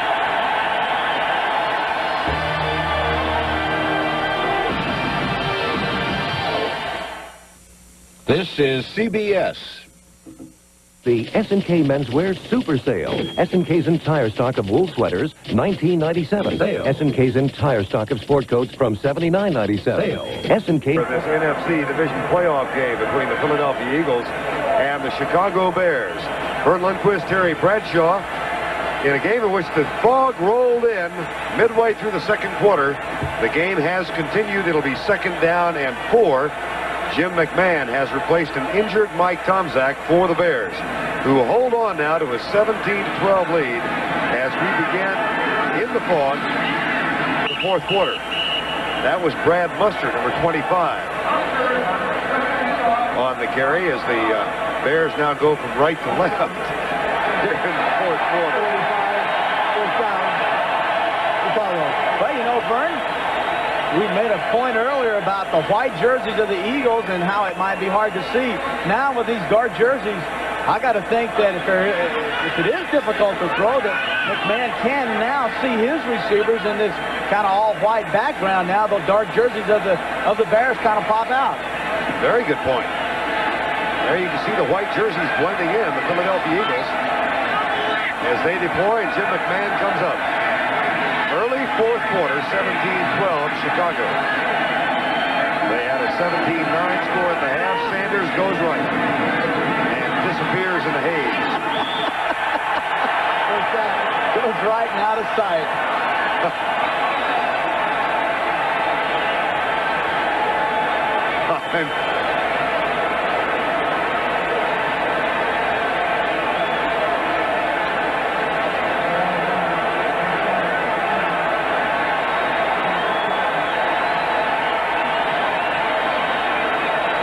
First and 10 at the 39.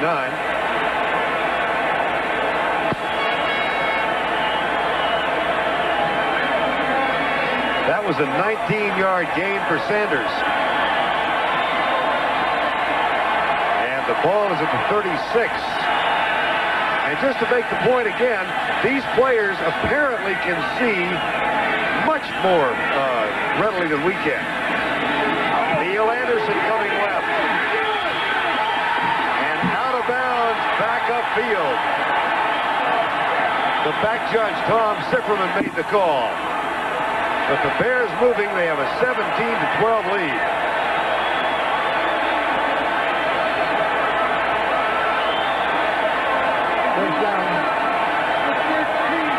Watch Anderson's left leg. And you'll be able to see where right there he steps out of bounds, steps on the line, and his heel went out of bounds. That's a 23-yard gain for Neil Anderson. The ball at the 13-yard line. Just over 14 minutes remaining. You can hear Jim Tunney. We will give you what is almost going to be a radio play-by-play call here, but we can only tell you what we can see, and that is essentially exactly what you're seeing at home. From the end zone. McMahon has replaced Tomczak here in the latter stages of the third, early part of the fourth, and he pumps once, rolls right. Pass is incomplete.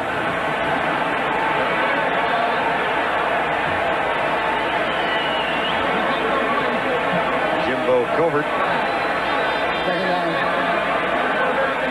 17-12, ball at the 13-yard line. Winner of this game will play the winner of Minnesota-San Francisco. That's coming up tomorrow under what we hope are better conditions, and a little bit of the fog begins to lift. Yeah, but it comes in and it moves out, and what stays is a relatively still pretty thick. Now that's a good shot right there. That's with it out of here.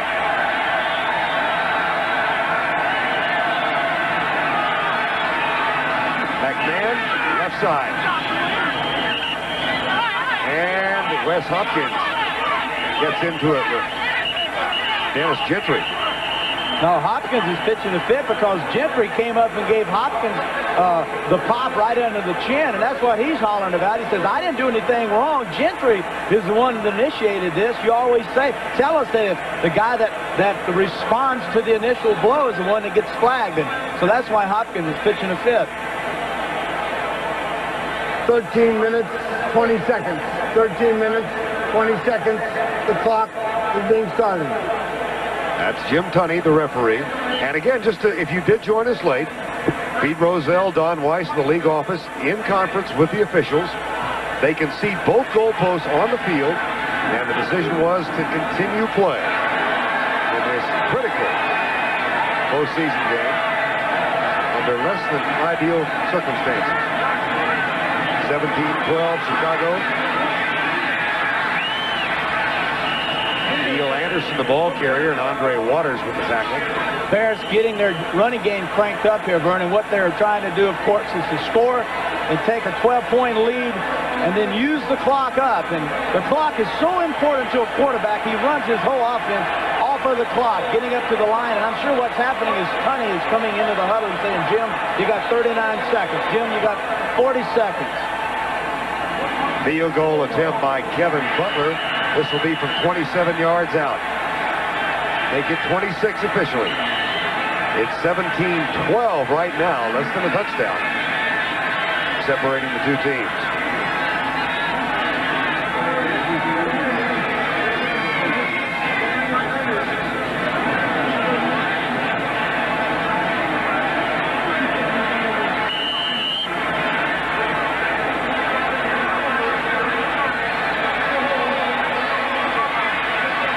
From 26 yards out, Kevin Butler.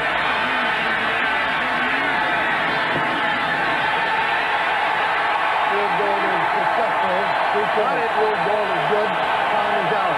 Time is out. The lead for Chicago is back to 8. It's 20-12. Chicago, 12:34 on the clock. 12:34 to go, fourth quarter. Bring you up to date. If you joined us late, the game was fogged in the second quarter.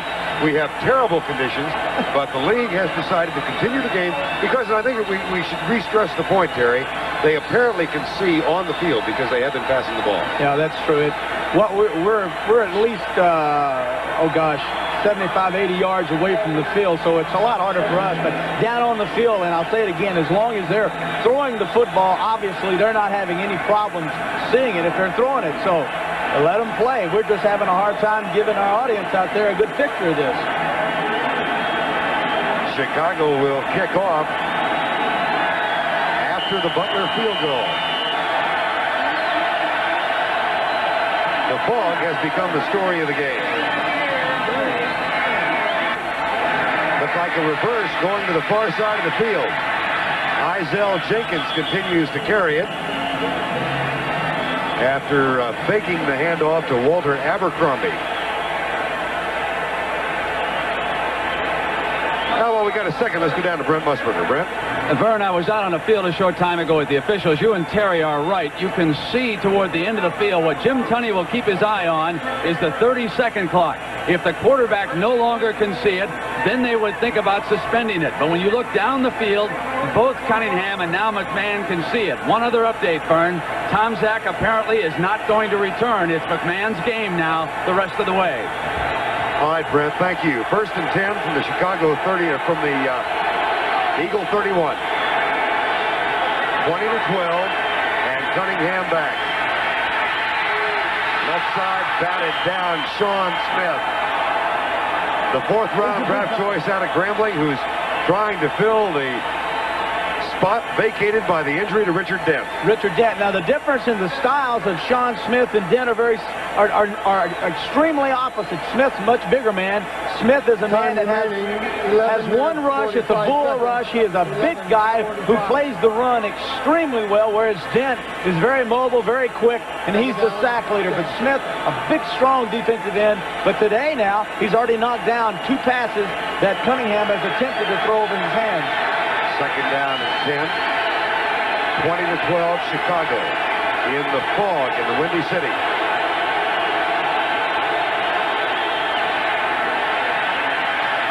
Cunningham pulls up and lets it go.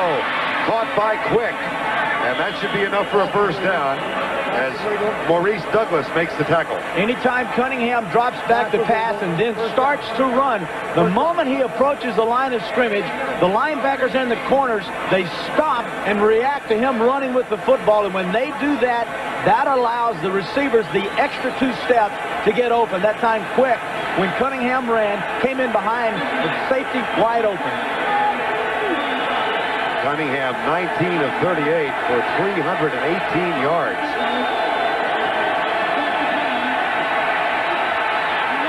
Out of the pocket, pulls up.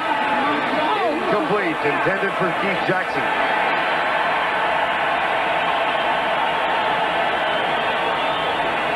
Unusual to see Jackson in that area.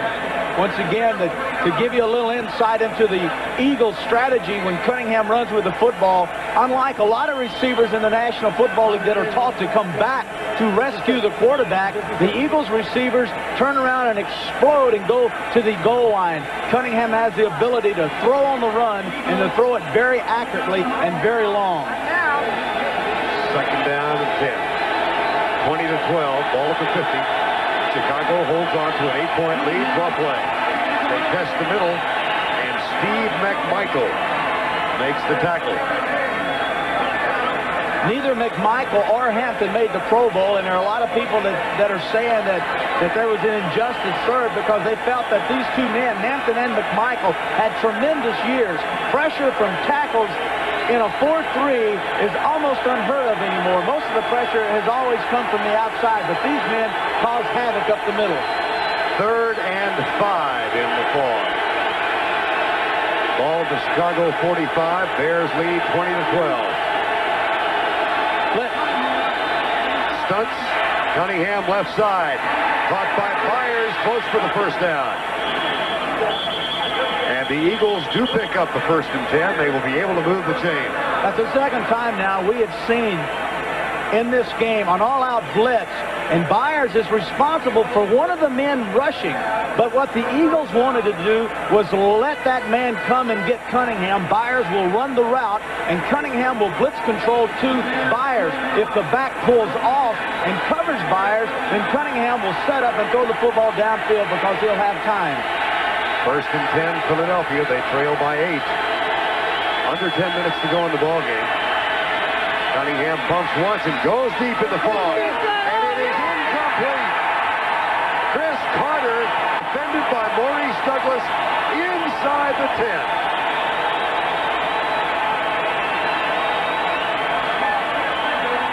Maurice Douglas is playing out of position. He is a natural, strong safety and possibly even a better cornerback, but he's playing free safety with the injury of Sean Gale, who is out for the year with a broken neck. But Gale coming over, the pump was to bring the corner up and then to try to squeeze the ball in between the safety, but Douglas would have none of that. 9:27 to go in the ball game. 2nd down and 10. Eagles trail 20-12. Rolls out and is knocked down to 25, but he's got an Eagle first down. This is a man who for the past 2 years has led the Eagles in running. And to give you an idea of how rare that is, the last quarterback to do that was Tobin Rote with Green Bay in 51 and 52. Steve McMichael, the left defensive tackle, number 76. Notice now the spin. Notice he turned his back to Cunningham. coming into this game, he and Hampton both told us we cannot afford to use the spin move and turn our back on Cunningham. When we do that, we lose sight of him, and he gets out and he runs with the football. He said we've got to treat him like a good friend, illegal block but someone we don't trust. Number 88, Philadelphia. The penalty is accepted, 10 yards. It'll still be second down. And again, the Eagles penalized. They had 2 touchdowns called back on successive plays in the first quarter on penalties. 9 minutes. They also had a 3rd and goal from the 1 wiped out by a penalty. And this one cost them the first down. It's second Still down. second down. Buddy Ryan prowling the sideline, back home for the 2nd time since he left the Bears. Second down. To become the head coach of the Philadelphia Eagles. And fog or no fog, this game means everything in the world to these Eagles. They're so cocky. They believe that they're destined for the Super Bowl, and they're going to beat these Bears today. They've got 9.5 to do it. 2nd and 25, screen left. Caught by Michael Haddix. Out of bounds. And he is out of bounds, far short of the first down. Here's a young man who's really overcome some adversity in his career. Number 1 draft choice. He was the 3rd running back taken his rookie season, behind Kurt Warner, Eric Dickerson, and Kurt Warner. And then struggled, never really became the big ground gainer they expected. At one time had to fight his way back out of Buddy Ryan's doghouse by performing on special teams. And now is an alternating fullback with Tony. There's the clock, 8:49 to go.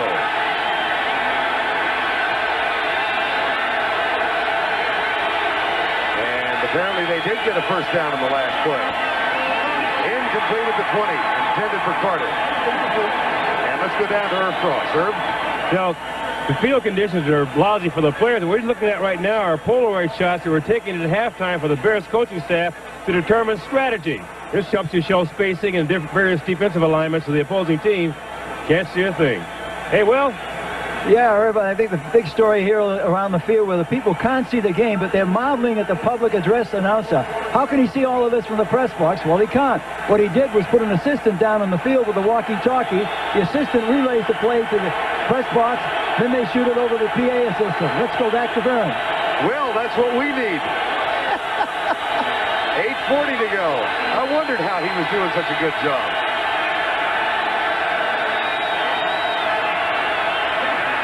Cunningham. That's complete.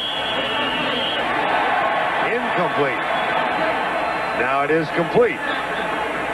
He's not doing such a good job. I was reacting to him. Well, I was marveling at how well you're doing following him now. First down. We've seen the quick slants, and I realize our problems here, but I want to make a point. We've seen quick slants by Cunningham, and would have brought the corner. Mike Richardson is clamped down inside.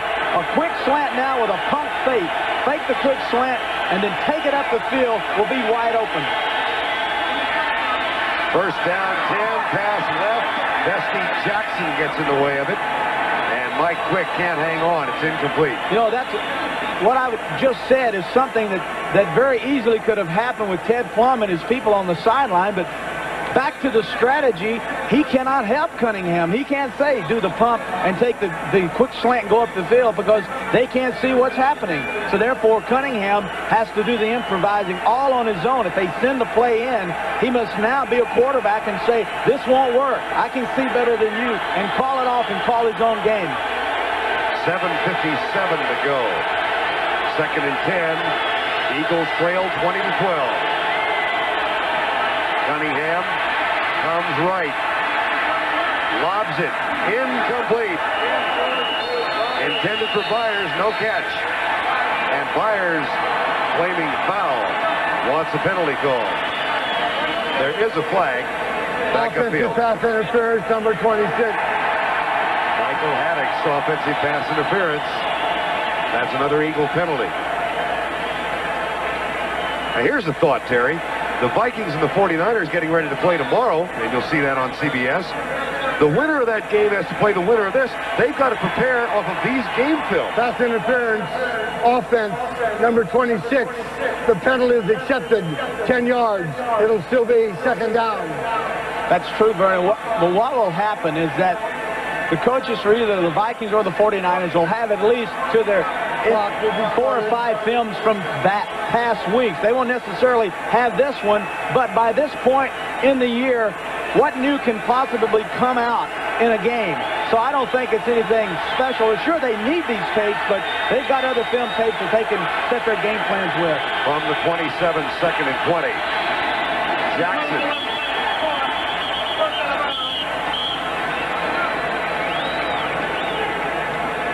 Dave Duerson makes the tackle.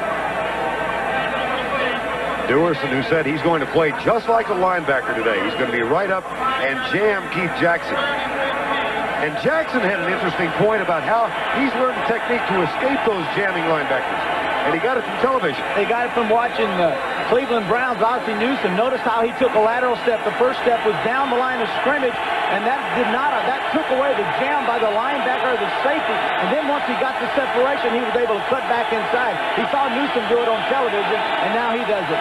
Blitz, Harris, Cunningham, got him.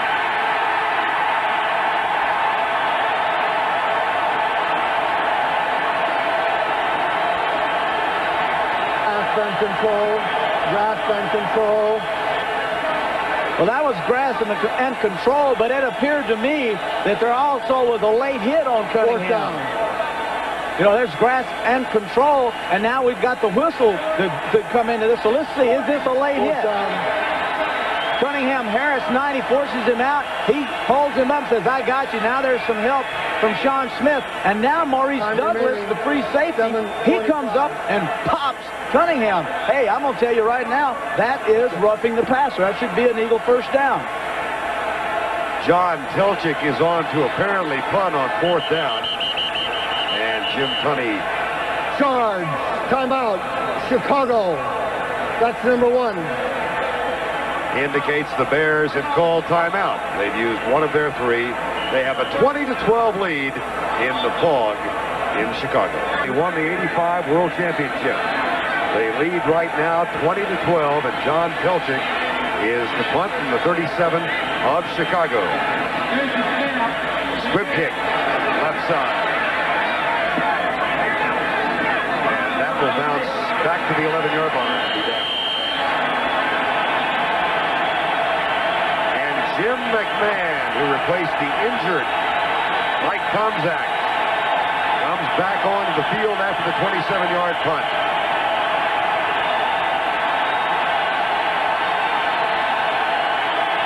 Most of these fans have stayed in the fog, and McMahon has to ask them to quiet down. Coming into this game, in their pregame warm-up, the Bears were jumping up and down and showing the emotion that it takes to win in the National Football League, regardless of how old you are or how long you've been playing. And they showed that emotion, and today, so far, they've played with emotion. 7:11 remaining in the ball game. 1st and 10, Chicago. Toss left, Neil Anderson. And so important now for Anderson to hang on to the football. He and Sanders have had fumble problems, particularly late in the year. And Neil Anderson has lost a fumble in each of the last 3 games. Well, they're turning around and pitching the football to Anderson in a deep I set, and that time he almost dropped it. And I would think now, as you look at the clock, I would think now that the Bears are trying to run the football, but stop pitching the football, turn around and hand it off, because you lose a fumble here and you give the Eagles a chance to go in and close the gap on you. 2nd down and 7. 20-12. The only scoring in this fog-filled second half. 2 field goals, one by either team. Anderson runs into Andre Waters and Dwayne Giles, number 53. Vern, if you look at the defense of the Eagles, you'll notice that the left side, the Mike Pitts and the Reggie White and the Seth Joyner, that side, the strong side, is the side that makes most of the tackles. 60% of the tackles are made. Everyone, that tells me everyone still runs at White, at Joyner, at Pitts. The backside, to give you a good indication, White with about 182 tackles, and then on the other side, Clyde Simmons, his counterpart at the right end, 84. So the right side, the left side of the Eagles, the strong side, their best side, yet everyone still attacks them. 3rd and 5 from the 16. Gentry starts in motion. 4-man rush. Here comes Reggie White. Reggie White over Hilgenberg, and he gets the sack as Joel Hilgenberg could not contain him. There's the preacher man, Reggie White. Stands up, comes around Hilgenberg. Now, one of the things that Jay Hilgenberg told us that he wanted to do that no one does to White, they do not cut him. And he said, one of the things I want to do in this game is set him up and cut him, hit him below the knees, and knock his feet out from under. But I don't want to make him too mad. Now, I'll help him up after I do it.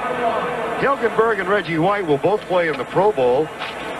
And, of course, tomorrow we've got the Minnesota-San Francisco game for you coming up at 3:30 Eastern Time. John Madden, Pat Summerall will be out there along with our NFL Today crew. And it all starts at 3:30 Eastern Time tomorrow from Candlestick in a rematch of last year's fascinating confrontation between the Vikings and the 49ers. Minnesota goes out as the wild card. The winner of that game plays the winner of this game a week from tomorrow on CBS. And it's going to be 4th down, and Brian Wagner comes on to punt. Wonder if Carter have another big game out there, and wonder if Rice will have a big game too. They're really great receivers in the National Football League. Montana, Wade Wilson. That'll be a heck of a game. Brian Wagner will punt for the Bears. Second time he's punted today. Come after him.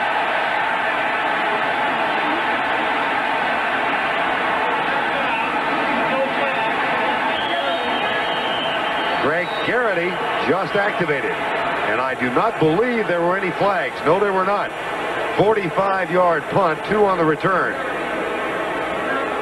20-12. The Bears lead late in this foggy afternoon. That we've seen him prior pre-fog roll in and fog, that we've seen Cunningham set back and then fire the ball deep down the field. Winner of this one takes on the winner of Minnesota and San Francisco. If Chicago wins, that game will be played here. 2nd down and 10 from the 49. Catch is made by Keith Byers. Tackle made by Todd Crump. Byers has caught 8 today. 4:45 to go in the ball game. Quick count. Left side, hipped and batted down. Al Harris again. That's the 3rd time. Well, there's David Tate. But it looked like Harris might have gotten a hand up as well. Yeah, I believe Harris did get his hand up. That's that little sprint out, that dash series that the Eagles like to run. Cunningham will open up and sprint out to the right, and then 90 is Harris, and there's that big left mid of his as it comes up and knocks the ball down. That's the 3rd time today that Al Harris has deflected a pass. And here come the Eagles. 4th and 2 from the 43. Cunningham across the middle. Caught. That's a 1st down for Byers in Philadelphia. And the chain will move for the Eagles, and they're fighting the clock as well as an 8-point deficit. One of the things that Byers is doing so well, he's catching the ball, but they're having a hard time. The Bears is getting him down. Cunningham back. Deep right side. That one incomplete. And again, just for the benefit of those of you who might have just tuned in, the fog rolled in late 2nd quarter. Any possibility? 4 minutes, 8 seconds. 4:08. Any possibility of a view from the press box, our normal game coverage, is impossible. We simply cannot see. The camera cannot peer through the fog from the press box. So we are forced by these atmospheric conditions to go to sideline coverage, and sometimes it is going to be obscured. 4:05 remaining. 2nd and 10 from the 30. 20-12 ball game. Quarterback draw. It'll be 3rd down.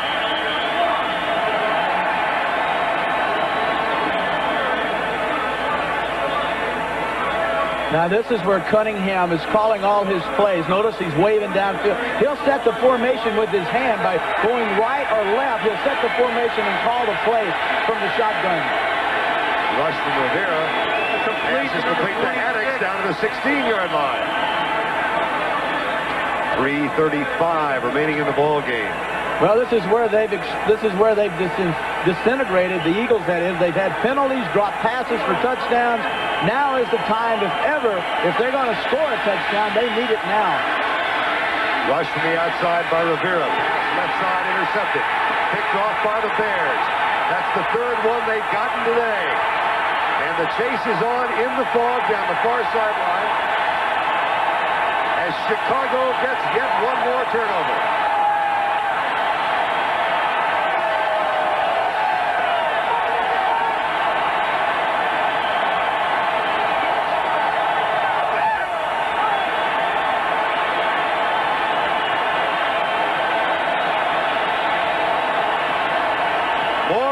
Douglas.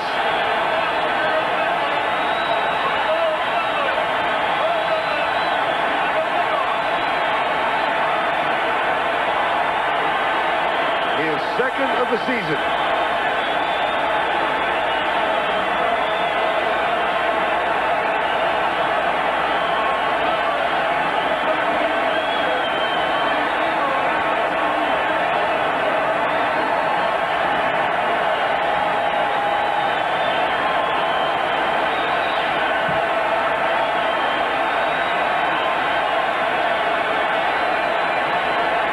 First and 10 Bears. Jim McMahon playing in place of the injured Mike Tomczak. Came on late 3rd quarter.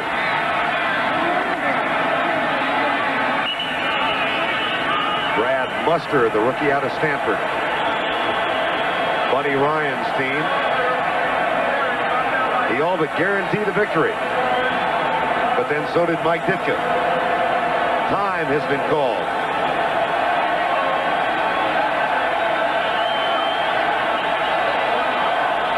Football in the fog on a Saturday afternoon with 2:54 remaining. Basketball indoor, no fog. Coming up next, as Denny Crum's Louisville Cardinals host the Kentucky team led by Eddie Sutton. Purvis Ellison will lead the Cardinals. That's next on CBS Sports as that interstate matchup between Louisville and Kentucky follows right here on CBS.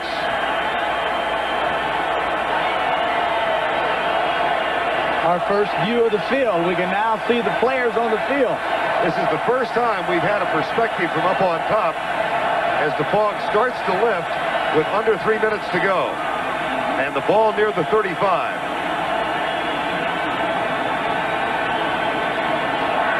The only scoring in this second half, field goals, one by Zendejas, one by Butler. It's 20-12 as Cunningham has been intercepted 3 times. 2 times. And the Eagles have 1 timeout left. Second down on the Philadelphia 35.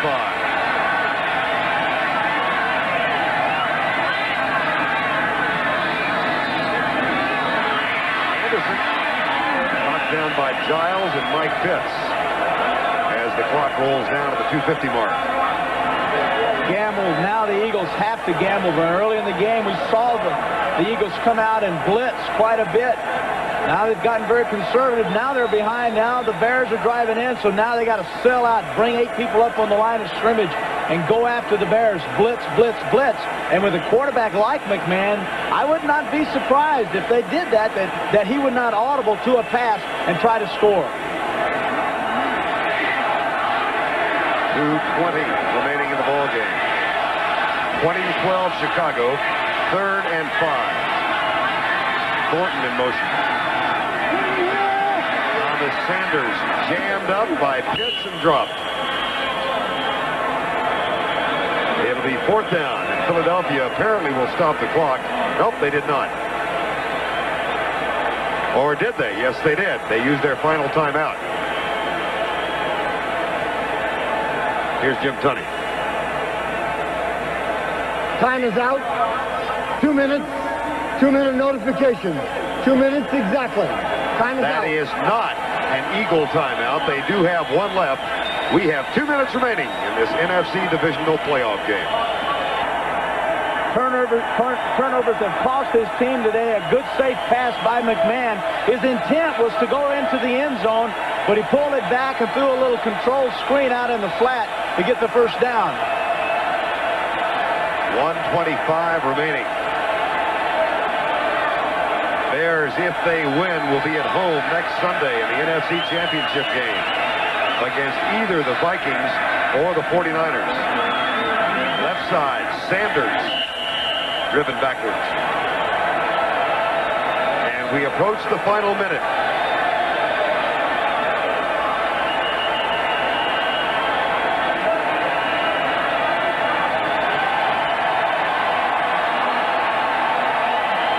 Mustard. And time has been called by Philadelphia. That's their last. 53 seconds to go.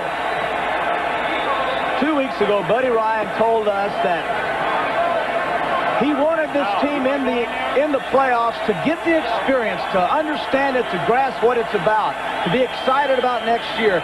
He said also know that we're really not good enough. He said that 2 weeks ago to go all the way, but we need that experience, and that's what this game today has given these young Eagles. They've gotten the experience, and they've gone up against a veteran Bear team that knows how to win. Although the last 2 years they've been knocked out of the playoffs in the first game, they know how to win. They know what to expect in a playoff game. Mike Reichenbach talks with Buddy Ryan on the near side. By the way, in the lower right-hand corner, you see 53 seconds. The official time is being kept on the field, and the official time indicates there's exactly 1 minute left. When the fog rolled in, they took the official time off the scoreboard clock. There's 1 minute remaining. Eagles cannot stop the clock again.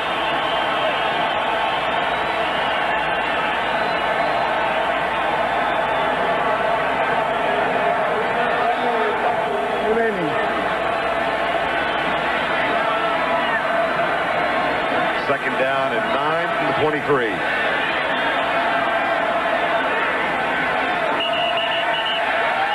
clock will roll.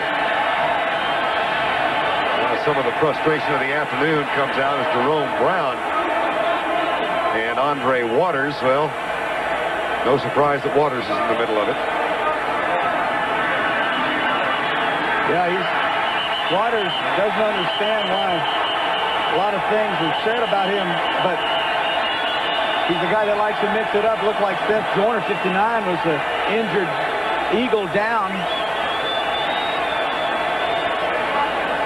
Seth Joyner, the injured Philadelphia Eagle, and Jim Tunney has called an official's timeout. Jerome Brown still arguing, pleading his case, and Clyde Simmons comes over to break it up. Well, the thing to do is to take the player for the Bears. Ditka should take the player out of the game that Browns want. Get him out of there. They don't need any fights now. This game is going to be won by the Bears, and there's no sense in letting it turn out to something nasty and ugly. Go ahead and take the player out, put him on the sideline, and then Brown won't have anybody to fight with. He'll have to pick it with someone else. Don't forget, we'll have the winners and losers locker room, and I'm sure a lot of discussion about the weather with Will McDonough, Herb Cross, Brent, and Dick. That's coming up in just a few moments. Post-game show featuring interviews with both the winners and the losers. You know, Vern, when you get in these playoff games and it's the first time, you realize how great this is. As a player and having gone there, I remember my first playoff game against the Raiders. And it was just the greatest thrill in the world, the magnitude of the game and how much it meant to me. And I thought, oh, God, that was a dream. I said, I always want to be a part of this. And to go for 8 years in a row was very special to me as a player. Bears are in for the 5th year in a row, and they'll win this one. And the Chicago Bears are going to defeat the Philadelphia Eagles 20-12. And Buddy Ryan comes back home to lose for the second time. Mike Ditka's team has won at home in the playoffs for the first time since 1985.